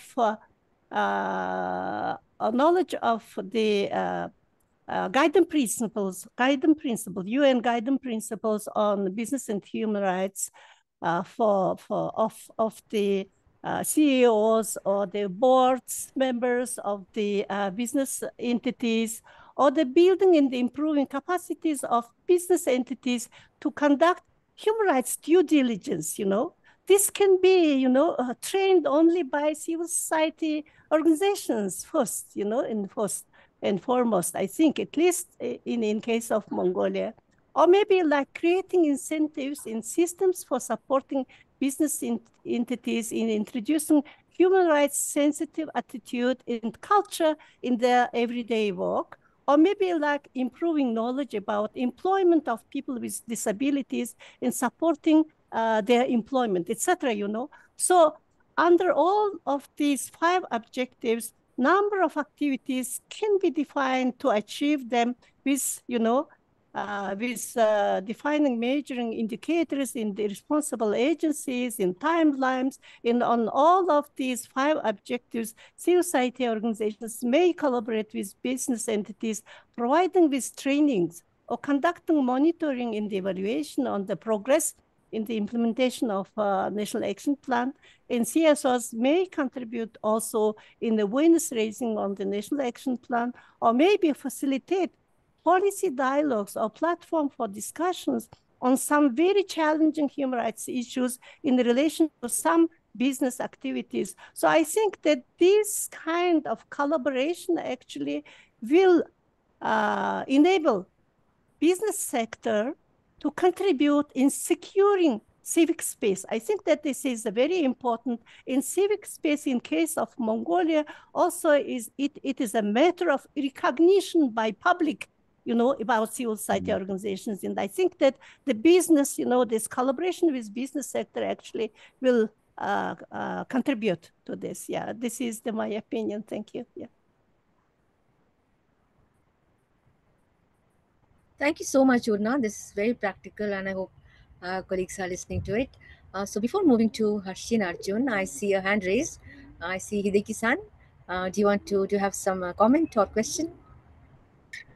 Thank you very much. I don't know how long we have time to discuss this issue. I have been working on this issue related to civic space.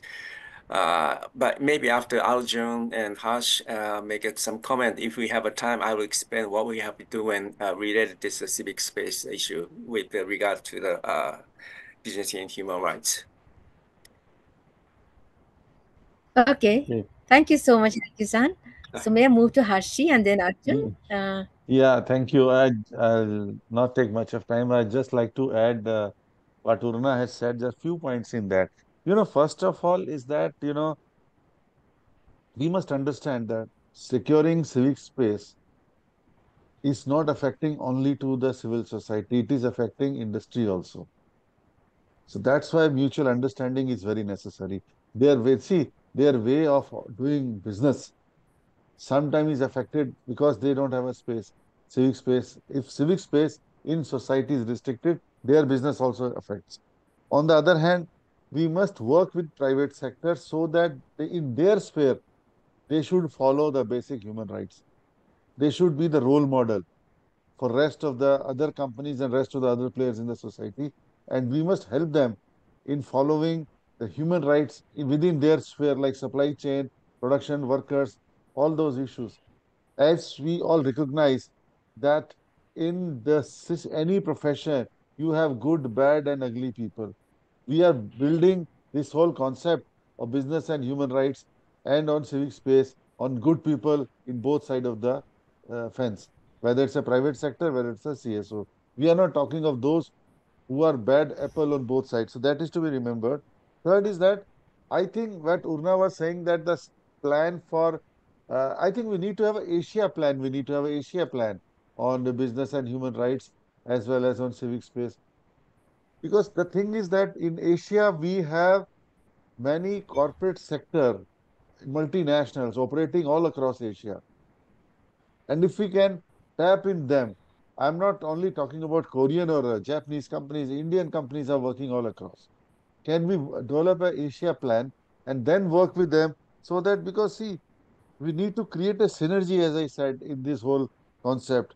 And it has to be, to begin with, let's work together on some of the, say, even ADN or ADA members and develop across business and human rights philosophy. And it's a very, see, the world is moving in that direction, actually. The world is moving in that direction because we are living and not putting everything in the kitty of the state. We want other players to be active in that. I think that is my observation. Thank you. Amazing. Asia plan. Yeah, we all can actually, we have all the experts here, and let's think about the Asia plan. How can we work together? Thank you so much, Harshi. And now I move to Arjun for Thank your you. response. Maybe. Thank you. I didn't want to take much time because already Hers and Urna share most of the concern. I agree, like in Asia plan already, education and like in Asia Center and myself and other colleagues already started somehow in a connecting in different way. However, we need to expand this, Asia plan. The second thing, like, of course, there's, always the civic space connected to the democracy and human rights. So if there is democracy and human rights, and of course there, business community also exist, and their business can foster. So business community also, like in my country, like business community also, they engage in the democratic movement, decentralizations, human rights issues. So of course this is very important for business communities. In terms of collaboration, of course there are many areas already included. The just one maybe we missing, like there now civil society, they are shrinking space in terms of resources, in terms of working environment. But one somehow business community also can contribute in, like, providing their this corporate responsibility resources to the civil society. That is the one area under the collaborations. And of course the civil society has many the resource person expertise in the human rights.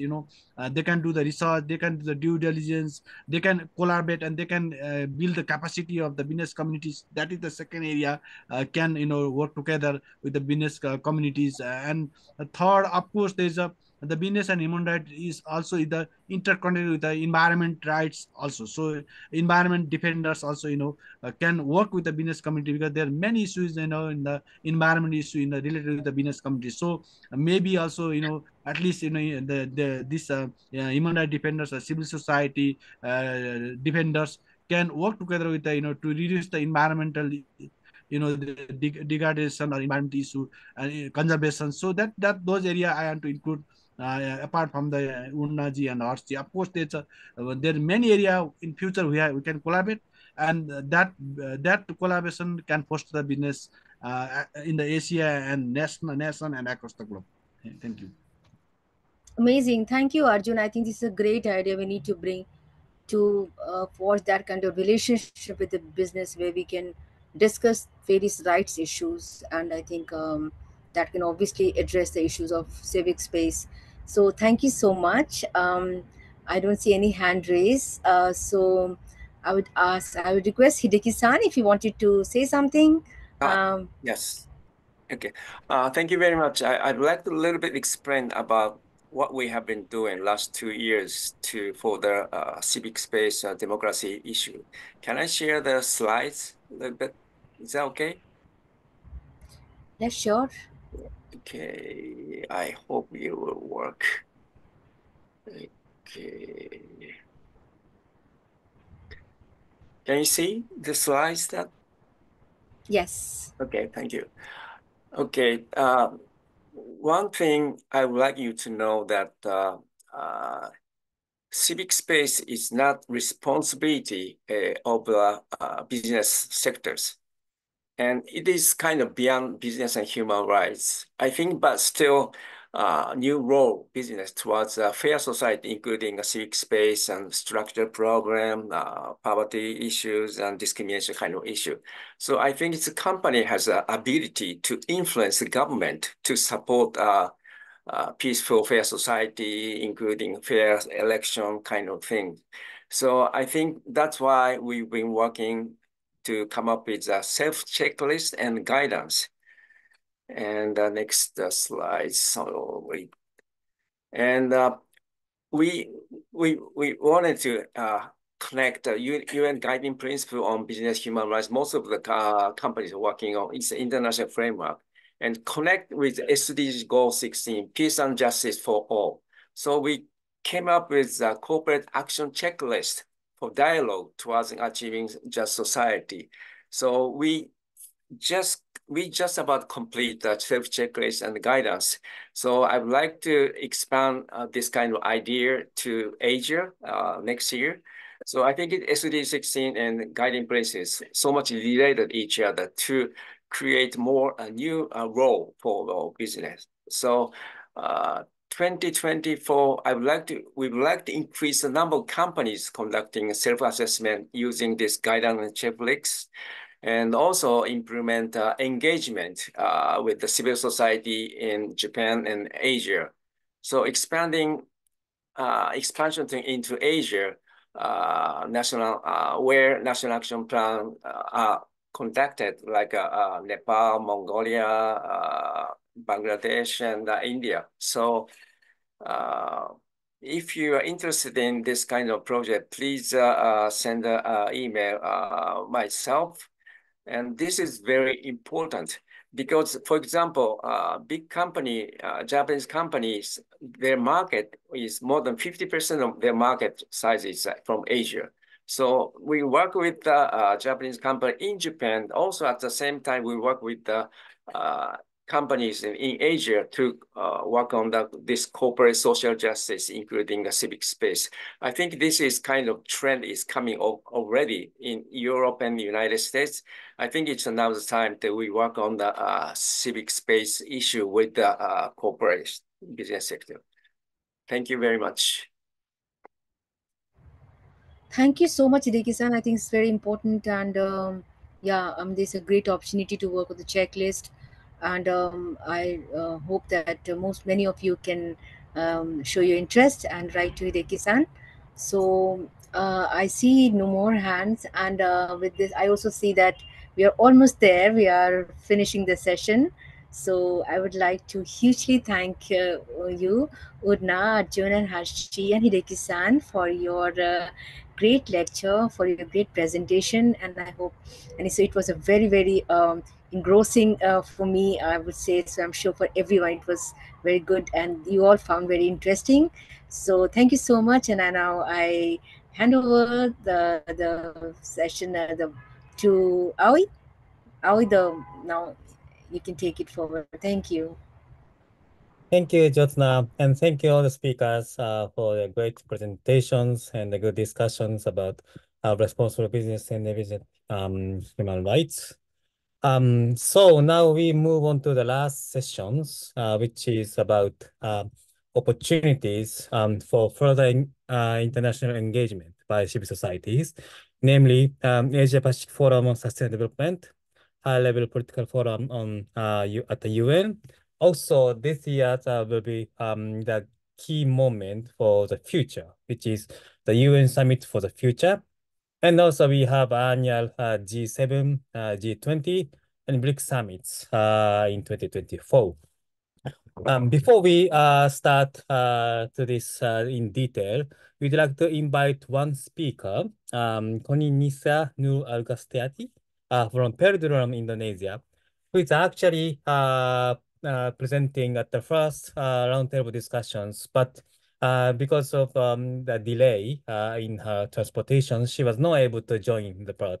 So I'd like to invite Ninis, I call her Ninis, to make brief interventions about what you observe about the general election in Indonesia, which actually happened several weeks ago. So Ninis, you have 5 to 6 minutes for reflections. Okay, thank you, Aoi. Can you hear my voice? Yes. Okay. Thank you. Good day, everyone. I'm sorry for the delay.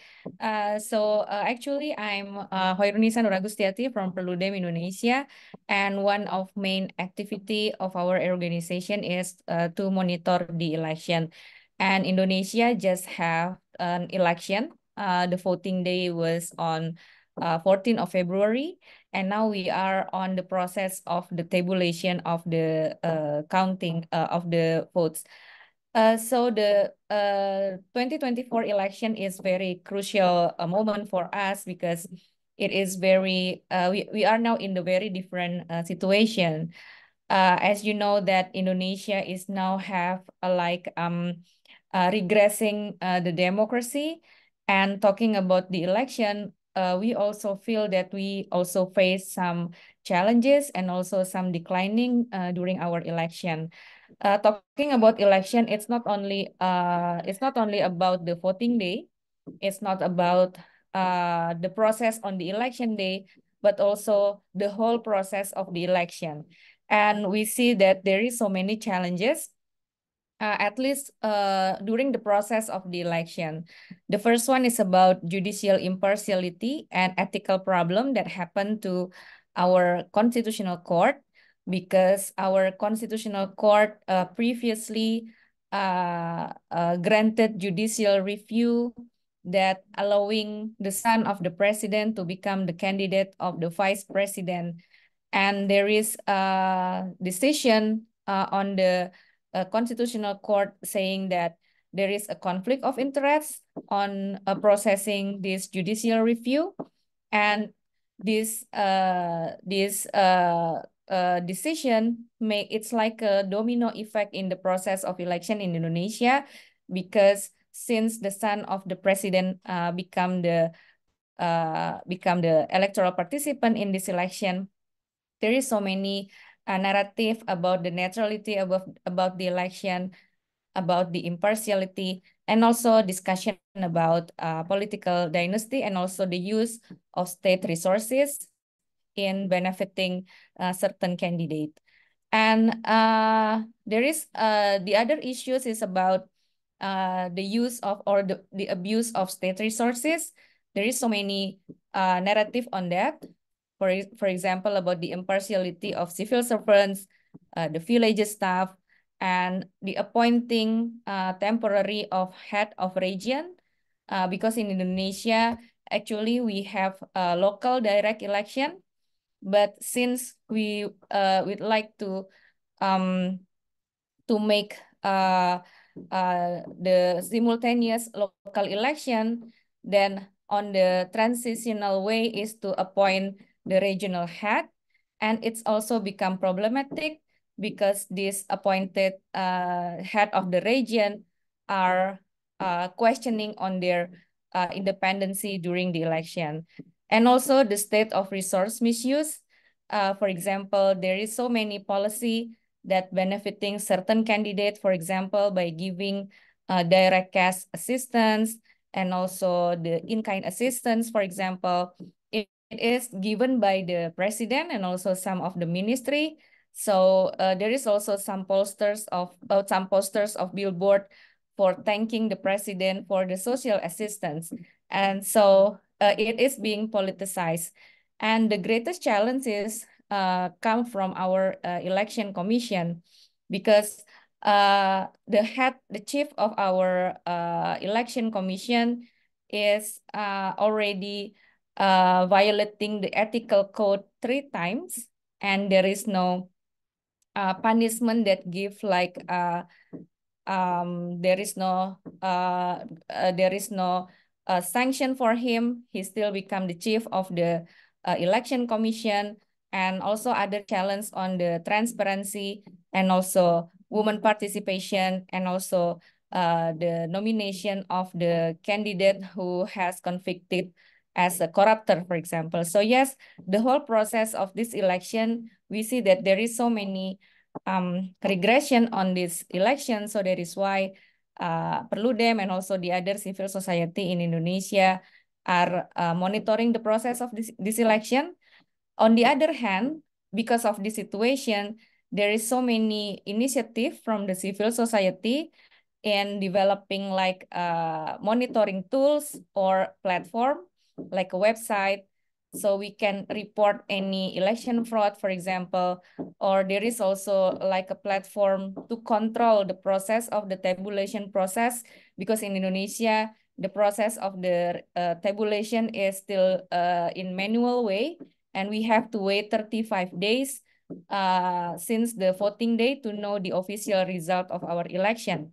So we will have the announcement of the official result is actually around March 20. So this is a long process. So we have to have like a control mechanism by the civil society. And there is a lot of civil society initiative in overseeing the process of the election. I think I will stop here, Ewi, and we can continue to the discussion. Thank you. Thanks, Denise, for your reflections about the elections in Indonesia. As we have actually discussed at the first roundtable discussions, we probably need more political literacy as well as digital literacy when joining the elections. At the same time, we also need to monitor, as you have correctly mentioned, that if any anti-corruption measures are actually taken or not, and also civil society's participation is crucial. Thank you, Nils, for your presentation as well. I think if we have time, we can also discuss further. But we'd like to also invite Jyotsna Mohan from Asia Development Alliance again, and also Anselmo Lee, regional coordinators of APST, SOP Plus 20 Plus, to talk about the further international engagement by civil societies on development agendas. So I'd like to invite Jyotsna first to give presentations about APFST at the same time at the high-level political forum in July this year. Jyotsna, you have like 7 to 8 minutes. Thanks. Thank you so much, Aoi, and I hope you all can listen to me again. Thank you so much. So yes, we just concluded the Asia Pacific Forum on Sustainable Development, and this was the first time I could not be there in person because of my daughter's exam, but I was very much following, and more than that, I was ADA always writes position paper and fact sheets for APRSM, which is submitted to the UNESCAP. So we have done that. So basically, this year's Asia Pacific Forum on Sustainable Development took place from 20th to 23rd of February. Before that, we had a People's Forum. We always participate in that. We had different sessions, especially on all the about all the goals that are being reviewed this year, and the goals under review this year are all the critical goals. They are goal 1 on no poverty, goal 2 on zero hunger, goal 13 on climate action, goal 16 on peace, justice, and strong institutions, and goal 17 on partnership of all the goals, which is also called means of implementation. And the forum, it also supported the presentation of VNRs this year. So what we have seen that, there are about 11 countries from Asia Pacific this year which are presenting voluntary national review. I'll come to that later. But and from Asia there are 2 countries, Laos and Nepal, which are presenting again. So we had presentation, and we were also invited. As I said, that I was not there present in person, but then I was invited to speak to provide training to the member states and the United Nations on the voluntary national review. And it was really nice to see most of the member states from Asia Pacific joining this important session on a voluntary national review. And what we have seen, it was we always hear that there is a reluctance from the government to accept the civil society as one of the important stakeholders, and they are also reluctant in accepting the data provided by the civil society. We believe that we have immense data, especially at the micro level. The kind of work that I see also in the Tokyo Democracy Forum, which we hear especially from Urna and from most of the speakers. So the issue that I saw, that there were lots of confusion They were saying that, since government is already coming up with so much of data and they are unable to handle it, although they also accepted that there is still lack of data, about 40% to 50% data is still missing, which is not helping them to track the progress or to track the growth of SDGs. But they were like confused. How can they use the civil society data?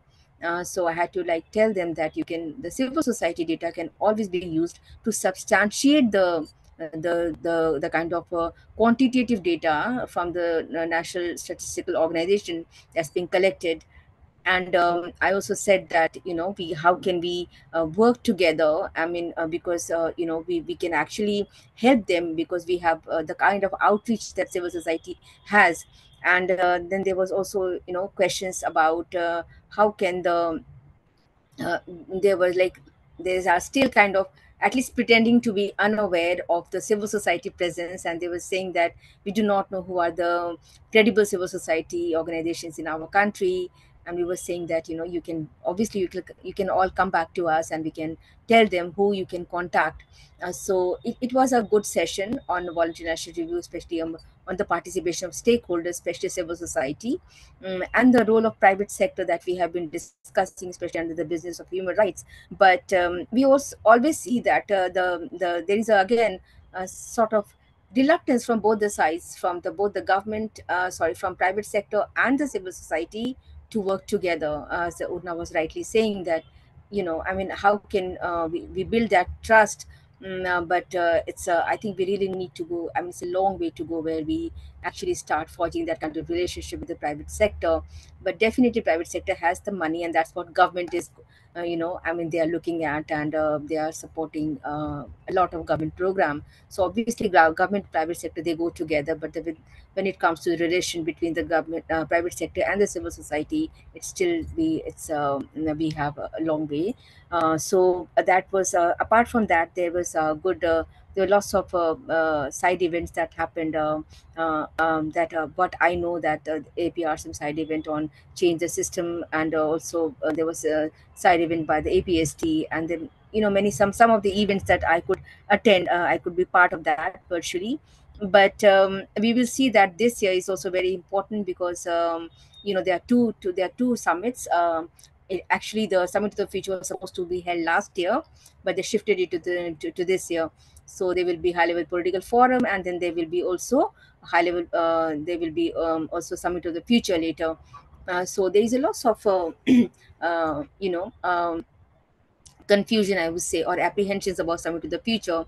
And civil society is also saying that isn't the Summit of the Future is a kind of gateway to divert the whole attention from the failure of SDGs? Because as we know that SDGs are definitely regressing. When we see the 2020 data, UNESCAP data report, they say that SDGs will not be achieved in Asia by 2065. Now they have reduced 3 years, and this year we are hearing that they will not be achieved by 2062. Doesn't matter, just the 3 years difference in any case. And then there are lots of things that needs to be discussed, because looking at the present circumstances, they are saying that SDGs will not be achieved. We knew when it was very, very ambitious, the kind of targets. And can we really think that we could achieve everything in 15 years? Also, we also see that there is no backup plan. What if the SDGs failed? You cannot have another summit, but then alternate. I think the backup plan is very important. That's something the civil society is also demanding, and a lot of transparency and accountability, lots of collaboration with the civil society that we have been demanding. So I also got an opportunity to speak in the UN last week, last week, and where I presented the civil society statement on Summit of the Future, which I'm sure Zelma will speak more about it. The high level political forum is also, it's being organized this year again, from 8th July to 17th of July, with the theme will be the reinforcing the 2030 agenda and eradicating poverty in times of multiple crises, the effective delivery of sustainable, resilient, and innovative solutions. And the same data that we have been talking, the same 5 themes would be discussed. and there will be about 41 countries from Asia Pacific, from all over the globe.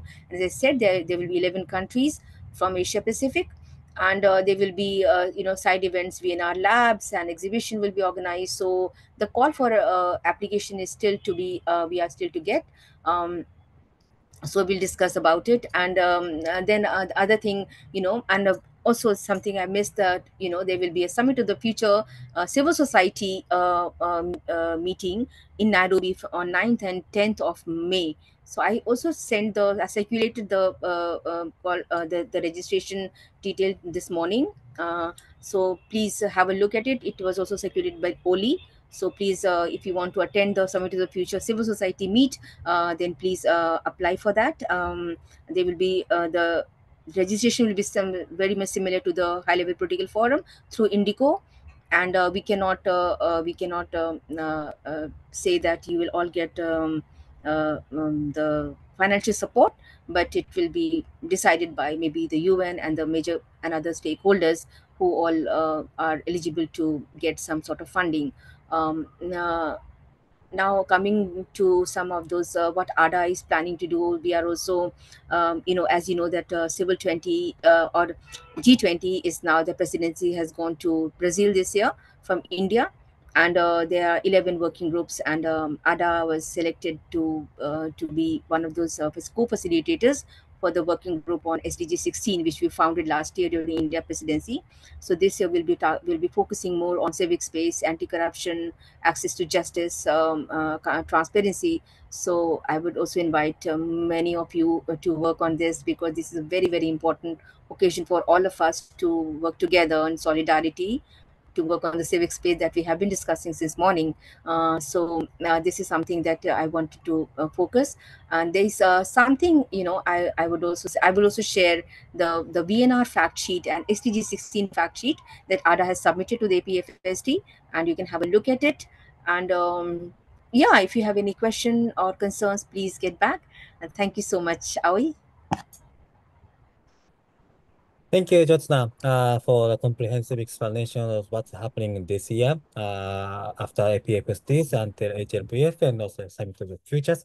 As you have mentioned, the G20 summit will be held in Brazil, and the G7 summit is also held in Italy this year.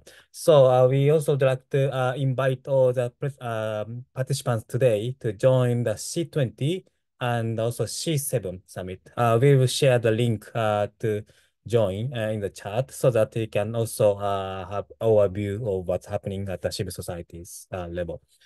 Okay, so I will invite the last speaker, Mr. Anselmo Lee from Asia Pacific Partnership for Sustainable Development, and he's going to speak about Summit of the Future mainly, I hope. So Anselmo, you have the floor. Okay, thank you very much. Can you hear me? Are we?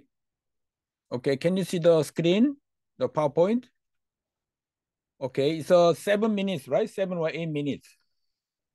So the topic given to me is, oops.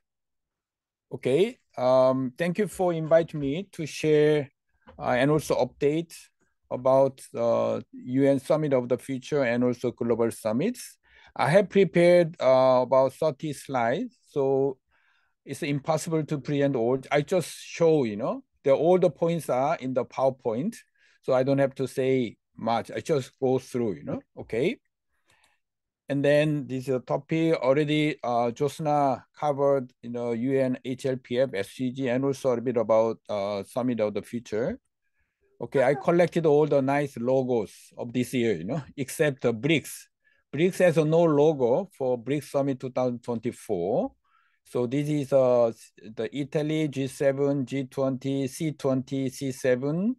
And then we have a coalition for the UN We Need, People's 20 Plus, Asia Futures Forum, and so on.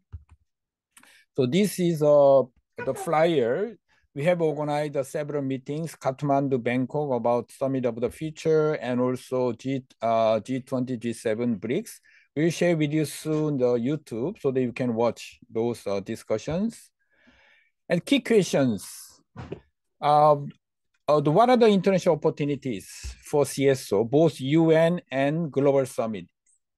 At the same time, how to create a synergy in terms of our global agenda, SDG climate, and also financing for SDG climate and civic space, and also how can you work more strategically effectively with the summit, inside, outside, and interlinkage and synergy. I guess this is the main issues we have been discussing, and also here. So this is some basic info about summit this year: Brazil, Italy, Russia, and Summit of the Future UN September, and also don't forget climate in Azerbaijan. You know? And then this is a brief explanation about Summit of the Future, so you can read. In short, UN said it's not about what, but it's about how, you know. But in fact, if you look at the agenda, there are a lot about what, you know. So I think we can see the Summit of the Future is the beginning of the post-SDG discussion, you know, so-called the post-2030. So there are different aspects of this Summit of the Future. Of course, not all the countries welcome this one. Some are suspicious of this Summit of the Future, as briefly mentioned by Jyotsna. But many CSO, we always engage critically and also constructively, because this is also another important opportunity for our engagement. Purpose is to say very clearly, of course, SDG at the same time responding to future challenges in terms of the multilateralism. You know? So there are 11 policy briefs. And the last one is UN 2.0. That means strengthening global governance. These are all from the 12 commitments of the our common agenda from UN. And these 12 policy briefs can be categorized into 5. You know?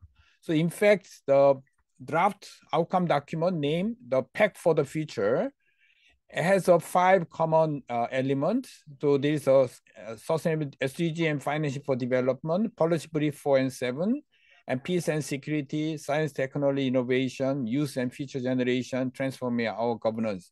So already first draft available, and many CSO are giving comments, and then this will be discussed in Nairobi, the next meeting.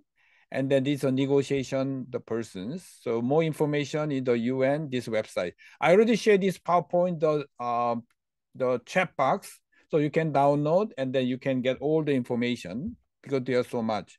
And these are zero draft, you see. Now timeline, as we see, many of us engage this C for UN, Coalition for the UN. This is a global platform on this Summit of the Future. And then the GCAP and the APSD and the many in the name of Asia Futures Forum, we have organized a webinar, you know, since last year, December. And then Kathmandu, Bangkok, and Korea, many countries, they are having the National Futures Forum. And this will be culminated into the Nairobi UN Civil Society Conference. I already called for participation available. And then hopefully we are trying to organize a meeting, Asia Futures Forum, probably after Nairobi and before the summit in September. So these are timeline for your engagement. What's the next? And also, as I said, we have been organizing webinar, and many of you participate as a speaker and participants. And then the next month, this month, we are supposed to organize 1 or 2 more webinars, especially the information integrity one with the Asia Center. Okay, now let's go to the Global Summit. So Global Summit coming on, very interesting this year, the membership has changed. As you know, in the last year, G20 Summit in India, the Africa Union officially become the member. So in fact, G21, you know, G21. And also BRICS has changed its member, expanded. So Saudi Arabia, we joined the BRICS, and Egypt, Ethiopia, Iran, and Arab Emirates. So in fact, BRICS has a 10, and G20 become 21. In between, and we have a MICTA, so-called middle power the country. And historically, you know, as you know, G20, G7 was 70s, and then G20 BRICS almost at the same time, 2008, 2009. And this year, Italy, Russia, and Brazil. And Russia, obviously, there's no independent CSO inside Russia. So there is no official plan for civic, the BRICS. So we are discussing now, you know, how we can engage 2024. And this is the outcome document of the 2003. You can see the agenda, main agenda. You can compare the agenda of the Summit of the Future and the agenda of the Global Summit, G7. There are a lot of similarities. All are discussing SDG climate, but not civic space. So this is a challenge. And these are some the useful website about G7, BRICS, G20 of this year and last year. And these engagement groups. So in terms of CSO, so we can engage, of course, the C20 process. At the same time, some of us engage the youth. There's a Youth 20 and think tank. And these are Sherpa and finance track. It's more or less the same as last year. So depending on your priority, we engage the different issues. But Sherpa track, there is a culture, anti-corruption, which are also very important for CSO. Of course, education and others. And C7 Italy, I don't know whether Aoi will address C7. They have a 6, the working group. Very interestingly, this will continue peace, common security, and nuclear disarmament. But G20, no, you know. So only the C7 has this agenda of nuclear disarmament. And C20, as you know, we have 10 working group. And then, as Jyotsna mentioned, the SC16, I guess the ADA is facilitating this 10. So different from India, the last year. And there's a cross-cutting, human rights, gender, and the LGBTI. So you are all invited now to join this working group. This is the way to bring your expertise. But there is no use because we have a Youth 20, but there is no youth working group in C20. And then this is a comparison of the SDG at different summits. So now, as you know, with the Aoi, myself, we have been engaging People's 20 Plus, trying to engage not only G20, but also G7 and BRICS. So trying to produce briefing papers, comparison, how the SDG or the climate and other issues addressed in different summits, and we can compare with the UN so that we can develop the more comprehensive engagement strategies. And now this is the last 3 years, G20, as you know, 2020 was Indonesia, and then last year in India, but now this year, the Brazil. But as you know, the last year, we have a lot of challenges in India. Usually we have one process, 2020 was C20 summit, but India, because of government control, so we were obliged to have the different approaches. So C20 traditional one, but mainly managed by the Indian government, and independent CSO, we engaged the 2 projects, B20 and People's 20. That's why People's 20 was created last year. But as you know, we decided to continue, but not only on G20, but also the G7 and BRICS to link among CSOs engaging those international global summit at the same time UN. So this year, the inception, kickoff, the 26, 28, the later this month, Brazil, hybrid, and the summit will be July. So you are all welcome to join this one. And then this practical information, and this is a timeline. So now we are March, and C7 summit will be May, and then we are here, and then C7 inception, and then the UN Civil Society Conference, and G7 summit June, and the HLPF July, and then September summit of the future. So very heavy, very hectic. So I hope you can manage well, you know, depending on your priority and funding resources and so on, you know. And then lastly, there are some issues for reflection and discussion. So this is really challenging. You know, there are so many meetings. We are all busy. We don't have enough resources, both human and finance. So we have to find a way how we can collaborate for synergy, as Hashi mentioned, you know. So for instance, many of us, we engage a sectoral or issue, you know, but summit is a multi-sectoral and multi-issue, you know. So very challenging. That's why we have to find a way, you know, how to create a synergy between these two. And also, some of us engage the UN, but these summits are outside the UN, you know, but they are dealing with a similar agenda. So how can you work together? We have a coalition for the UN, and also those C7, C20, and People's 20 Plus. And also, for Asia, we have these are all the global summit. We have also regional summit, ASEAN, ASEAN Plus, APEC, So how to collaborate, among different groups. And also we have a global agenda and norms like SDG, climate, and there's a global monitoring mechanism, voluntary national review and nationally determined contribution, and also universal period review. These are all the UN agenda, but there's no collaboration, there's no synergy. As we know, the civic space very important in the human rights UPR. So how to use the UPR to link to VNR, and also NDC, and then the Addis Ababa Action Agenda, Financing for Development. These are the official UN global agenda and monitoring mechanisms, but these are all scattered, fragmented. So this is a challenge for CSO, among these four. And also the big lesson we learned from last year is civil society, when this summit taking place, the country where there is no, the independent civic space. And then this big challenge, for instance, last year to many CSOs in India. So flexible yet principled and critical yet constructive engagement, or inside and outside, It's not that easy, to practice that one. So we have to find a way how we can continue to engage, taking into account, the political reality in different countries. And lastly, and since many of us are from the Asia is only region. For instance, Africa, or the BRICS, or non-G20 developing country, and Latin America too, Europe and G7. But Asia is the only continent. We have a Japan, member of G7, and India, China, member of BRICS, and then Indonesia, South Korea, member of MICTA. That's why Asia is no longer continent, it's a global Asia.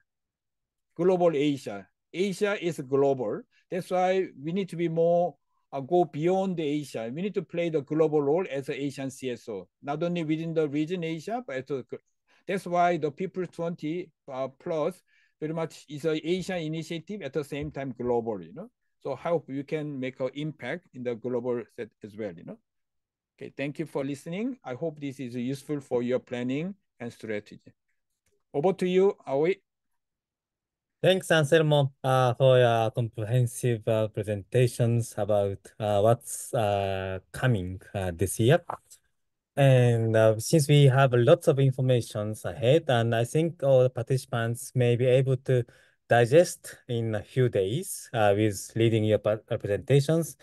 So I think at this moment, this is a Tokyo Democracy Forum, but at the same time, this is a Japan Futures Forum, I hope, so that we can prepare for the Summit of the Future and also civil society consultations, which is happening in Nairobi and some of the Asian cities as well. So as you correctly mentioned that we need to, think about how we allocate the resources in terms of, financial issues and the time bound, and also human resources, or, how we engage in different summits or international conferences. But through these discussions, I think we can exchange information and we can collaborate with each other using different opportunities and using different resources so that we can collectively raise our voices for better futures.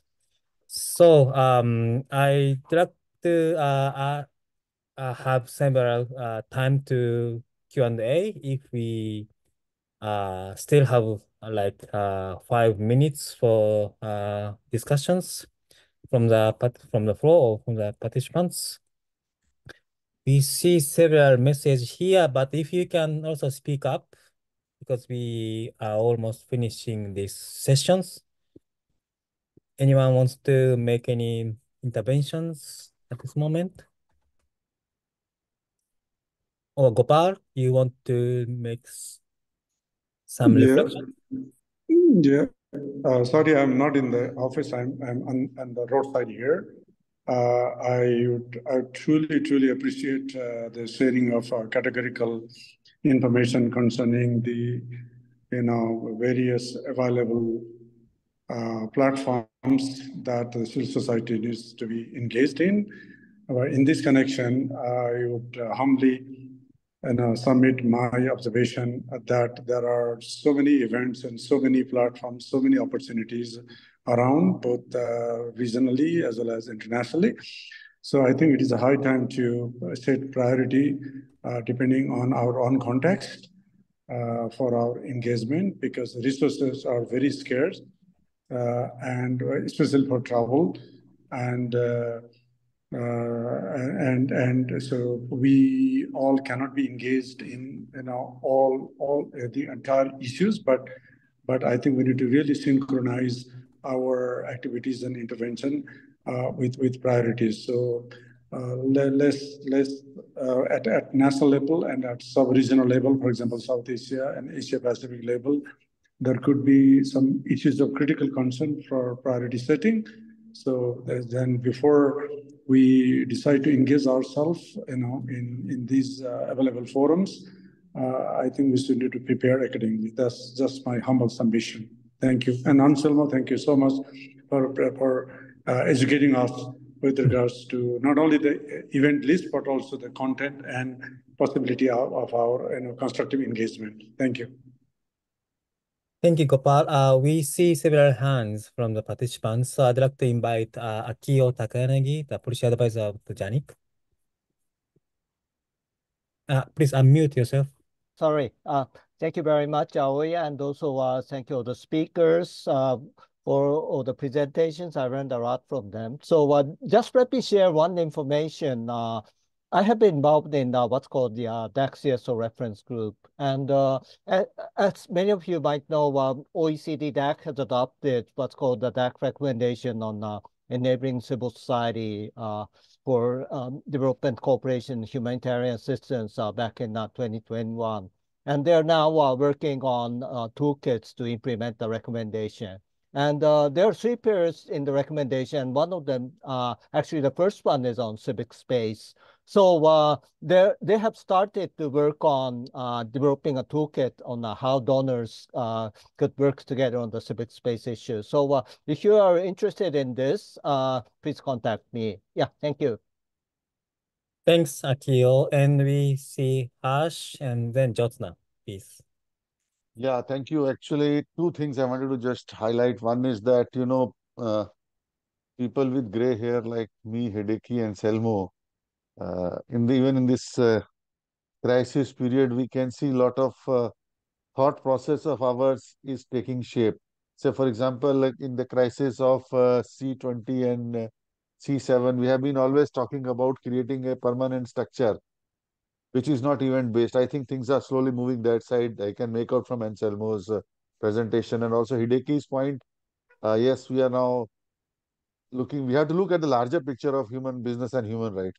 So Hideki, I am with you again for everything. But the next point I would like to say is that, during the same time of C7, Forest is having its AGM. So I will be going to Forest AGM and my colleague Pallavi will be attending the C7. And then we might be also part of C20 later on in the event wise. And we are in touch with Abong and see that how, what lessons as a civil society we have learned. And it's not only the C20 of India for reference, it's also C20 of other countries. We have seen in the past that every C20 comes with its own pros and cons. So and we have to see that how we can create a structure which is not affected by ups and downs of the host countries. I think we have been discussing this thing for the last many years. Thank you. Thanks, Harsh, for the information. And Jyotsna, will you be the last one to speak? Thank you so much, Aoi. Just one more information that I missed. It's about Finance in Commons Summit that is happening past 5 years. So last year it was in Cartagena, South America. This year it's going to be organized in China. It will be sometimes be held in October. So since it's going to be in Asia this time, so I also call all of you if you could get engaged in the process, because it's also, we have been talking about the business and human rights. We are extending the same values to the banks, to the international financial institutions, seeking the transparency and accountability from them. So it will be an important occasion for all of us to participate. I will share more information about the FIX summit that's being held in China this year. Thank you so much. Thank you, Josna, for the information about financing common. And I believe that next year there will be the fourth financing for development conference will be held. So I think the finance issue is also crucial this year and the next year. Thanks, Anselmo and Jyotsna for the good presentations. And we are almost reaching to the final stage of the Tokyo Democracy Forum, the fifth Tokyo Democracy Forum. After around 3 hours of discussions, we discussed about the civic space and elections, voting, and climate change, with a responsible business, and also further engagement with civil society in the international conferences. And we'd like to continue our journey with you, with all the participants and the speakers and the moderators in the coming months and years. But we may have some need to rest, but without further ado, I'd like to invite Hideki Wakabayashi, who is a board of the JANIC and also the director of Think-Lobby. Thank you very much, Aoi-san. My name is Hideki Wakabayashi again. I'm an advisor to ADA, ADA. And first of all, I would like to thank you very much, participants, speakers, panelists, to attend this, the fifth Tokyo Democracy Forum. I think we had a very fruitful, lively discussion, entire program of the TDF. And I would like to make my closing remarks very short. And one thing is, you might have surprised, overwhelmed, so many initiatives, so many meeting places, forums, summits, many kinds. But at the same time, our capacity is very limited.